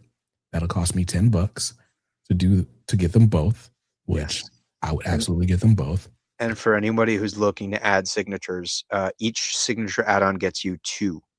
So basically, if you add, say, another variant cover or another single issue, by putting in one writer signature, I'll sign both. You put in one artist signature, he'll sign both. So you get 2 per add-on. Nice. So of course you can add any cover and also any single issue from the Pocket Watch Press library. There's also graphic novels. You can get the Minutes to Midnight graphic novel. You can get digital starter packs. You can get a t-shirt. This is probably where I'm going to spend extra money. The Heavy t-shirt. Pretty cool. Right. You can get the full digital library. So that's going to get you all 4 copies of Rise, or all 4 issues of Rise, Heavy #1, Area 51, the Helix Project, 1 through 6, yeah. and Minutes to Midnight. So that's dope. And then, okay, the Rise Catch-Up Bundle. You get the connecting covers for the first 4 issues. There will be 2 more coming, and those will connect as well. Ryan does the best sketch cards. You go to Heroes, right? First of all, you're supposed to go to every con with like a full pocket of money. You have to, Yeah. right? And you do that thing where you make your rounds and somebody like stops you, like, oh, I'm gonna come back, right? And then you get to Ryan's table and it's like, dang it, like I kind of have to give you this money right now because I don't know if that sketch of the character I want is gonna be here when I come back. They're so clean. People always think they're prints. They think they're all one of one prints. And I honestly, I couldn't tell you because I'm like basically his impromptu manager because I'm a loudmouth and he's very calm and collected. Where people will kind of come up and you see them interested and I'll have to say, that's not a print. That's a hand-drawn, hand-inked piece of art. And they're like, what? Like they thought that they were just one of one mini prints or something. And I'm like, well, 1, that's really like not cost effective. But 2, I'm like, no, like he's just that good that everything looks like it's printed by a machine. Insane. You can get an original page from Heavy, #1. Do you already know which page it would be? No, so I'm kind of leaving it to Ryan to help select. Okay. Part of it's like, you know, if they're a returning backer, I have a sense of their taste and we'll try to come up with that. There are some pages, like, legitimately, I just want to make sure Ryan keeps so that he can sell them and Mhm. make some money on them. But yeah, it is a little bit randomized, but that's also why, like, the pages are so affordable. You Yeah. know, they're like, you know, you can add it on for like 300. You can actually, you know what? I'll make this available to your audience. I have a custom link for a discounted original page. So it's $50 off that I will use to sweeten the pot that I will send to you so that you can put it in here for your audience. There are only 2 discounted ones available. Okay. So that's up for grabs. Well, if you're listening to this in the future, lucky you, I will put that link in the description of this video. Yeah, let me see here. I think I go here. Yeah, so I had done that for returning backers to give them a chance Mm. to snag a discount. But you know, we love Comics Are Dope, and we love BJ Kicks, and we want to make sure his audience knows that the rest of the industry loves this show, and they've made good decisions by continuing to watch. Yeah, man, that's amazing. Um, you know, I guess technically I'm a returning backer, so you guys get to share those benefits. Yes, But true. Very, very true. Let's see. Add-ons. There we go. I guess so. I've got one where it's $25 off the, and I'll specify in the chat so which one's which. So $25 off the add-on, and then one that's $50 off the tier that has the original, like the main tier that has the original pages, but that main tier also comes with like all of the variants, an 11 by 14 art print, I think a shirt, and a bunch of other shit. So give me that second one first. with the Like main, the 50 off the tier, got you. because I'm gonna make that one. You Once I get the link, I'm gonna set it up as go to comicsordope.com/heavy discount, because that makes sense. It's a heavy discount and it's a discount on True. heavy. All right, I'm gonna throw that one into private chat. Okay. Tier. All right. And then for the add-on, which is just the addition of the page for $275. I should just put this mic back on my little drawstring for the hoodie instead of dropping it every time. That would make sense.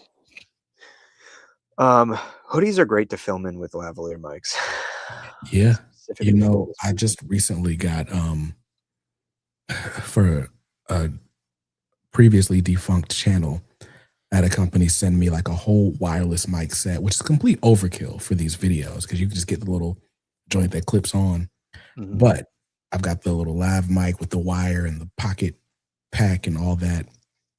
And I forgot that like lapel mics work better if you have a lapel. I'm always wearing a t-shirt with it, so I got the wire sticking out. So dumb. Yeah. Yeah. I never even think about that stuff half the time. Right. For me, it's just like this is the same mic I used to do those shorts, and it's easy to travel with. So it's kind of also become like, so I usually, I've always been like a Windows guy, and I'm phone wise, I'm an Android guy. But for travel, I got a MacBook Air Mm. because my other laptop is a Steelbook gaming laptop, which is weird because I'm not a gamer, but at the time was editing videos, so I needed some power. And that the first real full year of touring, like I would bring that one with me, and it was just a disaster. It was so heavy, so bulky, would never hold the charge. So I got this. So I've basically now I have like a proper USB mic that doesn't plug into this computer, and I've been too lazy to get a dongle. So Mm. uh, yeah, so now I use this whenever I do interviews. Nice. Yeah. My audio setup is super overkill, but I like the way it sounds as opposed to like one of those joints that kind of plugs in through USB-C through your phone or whatever. Mhm. But like nobody cares. Nobody's going I to think care. I think your audio is super crispy, man. Don't you Well, worry. thank you, man. I appreciate that. All right. So Comicsaredope.com/heavy discount. If you are interested in the original art tier, you can get $50 off that tier. And now, if you decide you want to just get a piece of original art or a page of original art as an add-on, you can get $25 off of that add-on if you just go to comicsaredope.com/heavy art. Now, we're going to give away, I'm going to do this. We're going to go ahead and give away one more prize pack. So Kevin got the grand prize. He got a copy of Rise and a copy of Area 51, the Helix Project, the special edition cover. You guys will be in the running for just a copy of the C cover to Rise #1, correct? Oh, wait. I thought it was Helix Project, right? Oh, you might be right. It was Helix Project, yeah. Got you. Yes. So he was special and got Rise. You guys will be technically less special, but you'll get the special edition Helix Project cover. You guys will be. I just want somebody to turn that into a GIF. Yeah. Of you looking into the camera and saying, "You guys will be technically less special." Let's not dwell on it. But yeah, so as of right now, there are 2 eligible entries. Just type the word heavy in the chat if you're still here. That'll get you an entry so that you can win a copy of the special edition debossed Area 51, the Helix Project cover with edited colors by my man Trev. I does art sometimes, not just the words. Call me Sean Gordon Murphy. That's hilarious. No. All right. Not seeing much activity in this chat, so looks like it's going to be between the 2 people that entered already. I think Tyler is abstaining from giveaways because he just backed the project, just wants to support. Attaboy, Tyler. A fellow comics pro. Yo, I'm jealous of Tyler. Tyler gets to see the ending of Marvel Knights: The World to Come before any of us, since he works for Comic Craft and is working on some of these books. First of all, the lettering on that is amazing. This is such an aside, but when do I get to talk to Tyler, right? One of the hallmarks of a Priest book is his lettering. And typically that's done by Willie Schubert, who is like semi-retired. But Marvel has contracts with, lettering houses such as Comic Craft. So you never know what you're going to see when you get a Christopher Priest book that's not at DC. And so to open up the pages of that Marvel Knights: The World to Come book and just like, it's so good. It's so good. Like, it just takes you right back to the OG Marvel Knights and every Priestism that you've read in the last 20 years. It's great. No notes. That's awesome. Is the World to Come book, is it good? I really like it. I mean, there was some controversy since, there was a white Black Panther. But the whole point of the story is that T'Challa is a master strategist. And it's like, I've been comparing it to, is that Infinity War, where Doctor Strange is like, hey, this is the only outcome where we win. And then like all this tragic stuff starts happening. And you're like, how this does not feel like winning. I haven't seen The Landing yet. I think it's going to be 6 issues. I can't remember if it's 5 or 6 issues, but it's all setting up to be like a super triumphant win for T'Challa. The question to me is like, at what cost? Because if the win doesn't come until T'Challa's like 80 years old, is it a win? But that's yet to be seen. But it's Priest always does like the non-linear storytelling. Yep. So like you're always on your toes, you're piecing little things together with each issue, but you never feel like you've got it completely figured out and it never feels predictable. And then on top of that, there's all this back matter. He's got a timeline that he's giving you bits and pieces of. He's got I do have 5, you're right. But yeah, there's a timeline he's giving you bits and pieces of. And then there's he's got a character in it called Dr. William McGregor, who is a professor in universe, who is writing all these like scholarly encyclopedia or journal entries I love about the little nod at Don McGregor too. yeah, a nod at Don McGregor and Billy Graham. Mm, So didn't put that part together.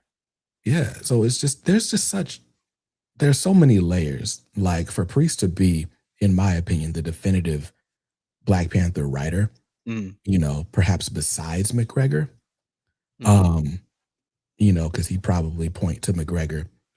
But for him to have that position and then still add so much to it while paying so much respect to everything that came before, which yeah. is exactly what he did in the OG Marvel Knights run.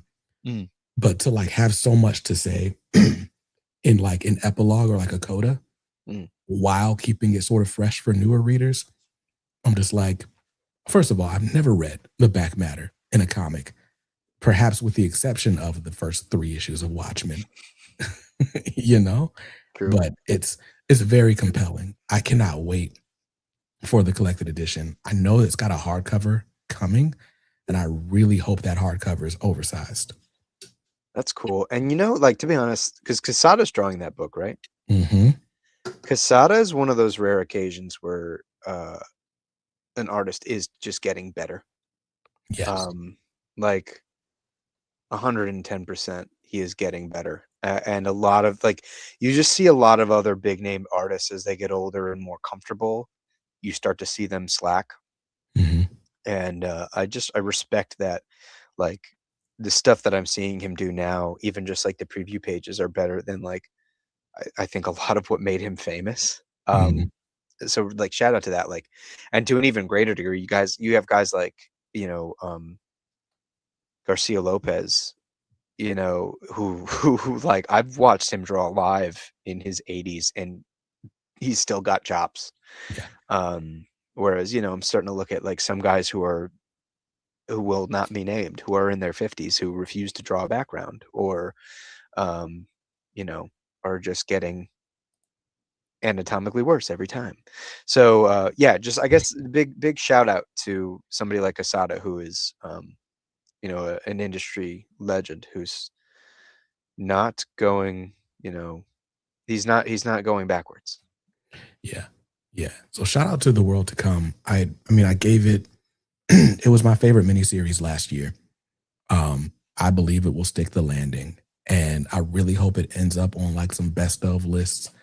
I don't know how that works when a series comes out half one year and like half the other year, Mm. but I just want to see that series getting more love. I feel like it got all the controversy because of the White Panther, as if that hadn't been done before by Priest. But whatever. Um I just hope that people actually stuck around because the story is really, really good. But Oh, yeah. I'll have to read it on your recommendation, man. It sounds good. Oh, it's a good book. It's a good book. All right, we got 2 more entries. I'm gonna draw another winner. So it's between Doug and Mojito. My first alcoholic beverage was a mojito. I was 14. What a pick. Yeah, Doug wins. That's All dope. right. Congrats, Doug. Cool. Doug, yeah, if you have not backed the Heavy Kickstarter, shoot me a DM on Instagram with your address and with an email that I can send you the tracking information to. Otherwise, if you want to be a doll and back the Kickstarter and then shoot me a message there, I can either then send it with your pledge or get your info there and send it to you in advance. Either way, I still like it. Don't worry. Yeah, like I said, Doug's cool. Doug hits me up on Discord every now and then just to make sure like I'm doing well. And Ah, most people aren't like, "Hey, how you doing?" that's good Doug's egg like, "Hey, how stuff. you doing?" Good people. Doug, Doug, you're a good egg. I like to hear that. I do have some people who do that, but then it becomes a conversation about like what they're working on. Mhm. And I'm like, okay, like, they'll be like, happy holidays. And then they'll tell me about like the 6 things that they're writing. And it's like, I, I didn't ask. Right. So it sometimes feels like the sentiment is just like a gateway to tell me about what they're writing, like Mhm. unsolicited. Weird, like no, that wouldn't be called somatic, parasocial. It's a Mhm. weird like parasocial thing. But like shout out to the guy who does that and asks for nothing in return. You know, Yeah. like good egg. So so I was gonna do another drawing, but it doesn't make sense because there's only one entry left, and it's Mojitos, and Mojito already backed the campaign. So Mojito, you will get the third copy Oh of yeah. Area 51, the Helix Project, the debossed special edition cover. Congrats to you, sir. Yes, sir, Bob. Yeah, shoot me a Mojito. Shoot me a message on Kickstarter and let me know if you want it to ship with your heavy stuff, or if you are so tickled that you want to read the Helix Project ASAP. At which point I can mail that out next week. Dope. Dope. So listen, man, I think we've done all the things. We've talked about heavy. Uh, go to comicsaredope.com/heavy to back the campaign if you haven't already. If you're listening to this on the replay, it's definitely worth it. And again, man, like I talk to indie creators all the time because there are so many stories that like you need to see and you wouldn't necessarily see otherwise. Uh, Trevor is so compelling as a writer. Ryan is such an amazing artist. Like, here's my question, final question. Let's say Mad Cave comes to you and is like, "Hey, we want to publish this." Like, Mm. is that a no-brainer for you, or would you rather like kickstart it? I would negotiate the rights because a lot of the rights deals, the standard rights deal is going to be a 50-50 split on the Mhm, property, which I think, we've already done a lot of the legwork in the development. So I would argue for a greater ownership of rights. Now, Mad Cave is one of those rare indie pubs that are actually paying people on time, mhm, not lowballing them, and seem to be actually making decisions in the best interest of creators, which is rare. Like I couldn't begin to tell you how many independent publishers are just like, and some of the major ones too, but like are just abusing creators, not only with the rights deals, but like not paying at the agreed upon time in the contract, and creators are too afraid to speak up because mhm, they're afraid of being blacklisted or not given work. So that's just to say, Mad Cave is definitely a publisher I would love to work with. mhm, The conversation about taking something like Heavy would just have to be centered around a little bit more advantageous of a right split for me and Ryan, um, because we've already done a lot. We have an entire issue paid for, covers, development, so on and so forth, which I don't think is an unfair ask. And I think, I've proven that I will shepherd a property to the best success I possibly can. So, there's leverage in that. But I would certainly be very compelled to um, to open or to I would be very open to that conversation with a publisher like Mad Cave for sure. nice. Yeah, I don't know, man. So many of these indie books, like they really do rival and in some cases like exceed the quality that we're getting from, some of the major publishers out there. And Mm, the only real barrier to entry is discovery. So yeah.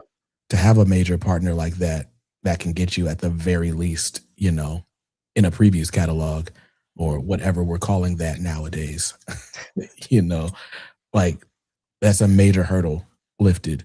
Um, and like this is the type of thing that like if you see it on a shelf, like again, I don't read horror often, but like I saw the cover to Heavy and I'm like, okay, what is that? I need that. And it's like it's one of those things you flip through it once, you're like, all right, check me out. $5, however much this is, I need that. And Mhm. it's like I really want that for you guys before you write and draw Nightwing. But hey, Thank you, man. I really appreciate that. And we try to deliver value. I mean, like you've held those Rise books in your hands. mhm, At bare minimum, I can say like the print quality is very high. yeah, The print quality is always going to be top of the line, something that you will. I want people to be able to read the comics without, being afraid that they're going to pinch a corner or rip something off, or. yeah, Um, and we've really led. with that mindset. And for heavy, like we're being really specific. Like I wanted to feel like a little bit like a pulp magazine, but like a premium, sophisticated version of an old school pulp magazine, like with higher quality materials. So we're playing around like with the textured material of the paper and like the finishing, was because like I feel like that really suits this style of book. So we're even, just being mindful of like what the print says about the work, Yeah, or implies about the work, I should say. So, yeah, at bare minimum, you're going to get what you pay for, and we're always going to be significantly larger than a standard comic. Like each issue of Heavy is going to be between 28 and 32 pages. Every issue of Rise is 40 pages. I think issue 6 of Rise might be larger, but I wrote that a while ago and I can't quite remember. And so, yeah, you're going to get your money's worth to the best of my ability, because I understand that, comics are expensive, and they kind of need to be, right? Because you're paying an artist to render you're paying several people, honestly, to render every single page, and then there's production and whatnot. But I do what I can to make sure that you feel like that is well spent, because I am also a fan of this stuff. I love comics. I remember being broke in high school, struggling to pick up my pull box, and like not getting the hardcover, or waiting because I couldn't afford the hardcover of the trade, so I would wait for the soft cover to save $8. Um, so it means a lot to me to make sure that these things are high quality and accessible. for sure. I think that's a great note to leave this interview on. So first of all, Trevor, thank you for coming and sharing the stage with me in advance of my birthday. Thank you guys for watching. Thank you to Tyler and to Mojito and to Kevin for backing the campaign while we were live. Big That's shout outs. dope. And congrats to Kevin as well as Doug and Mojito for winning copies of Area 51 and Rise. Some special, some less special. I'm really excited that you guys get to experience the greatness that I've already enjoyed. And with that, listen, you got a whole week of really cool things. Tomorrow's New Comic Book Day. Thursday is my birthday. It's going to snow here in North Carolina this weekend, Damn, bro. which I'm kind of mad. Like, my wife was planning a big birthday dinner for me, and we're probably going to have to cancel it. But Damn, bro. Well, we'll chat after. Maybe I'll send you a little birthday pack box to look forward to. dope. Hey, I appreciate that. Well, But I feel you on the snow front, man. My hoodie's got like a whole Eskimo joint, that's crazy. If you're in Raleigh, though, before the snow, maybe we'll push it up a couple hours. Stephanie Williams will be at Fight or Flight Comics this Saturday, signing all sorts of stuff, including the newly released Wonder Woman issue 29 out tomorrow. So stop by, pick that up, meet Stephanie. She's great people. She's my cousin. And No way, she's your cousin? nah, it's a running joke. She's not really my cousin, but people believe it because we're both Black. Oh man. But with that, I'll see you guys in another video soon. Until then, stay safe, stay awesome, and read something dope today. Peace.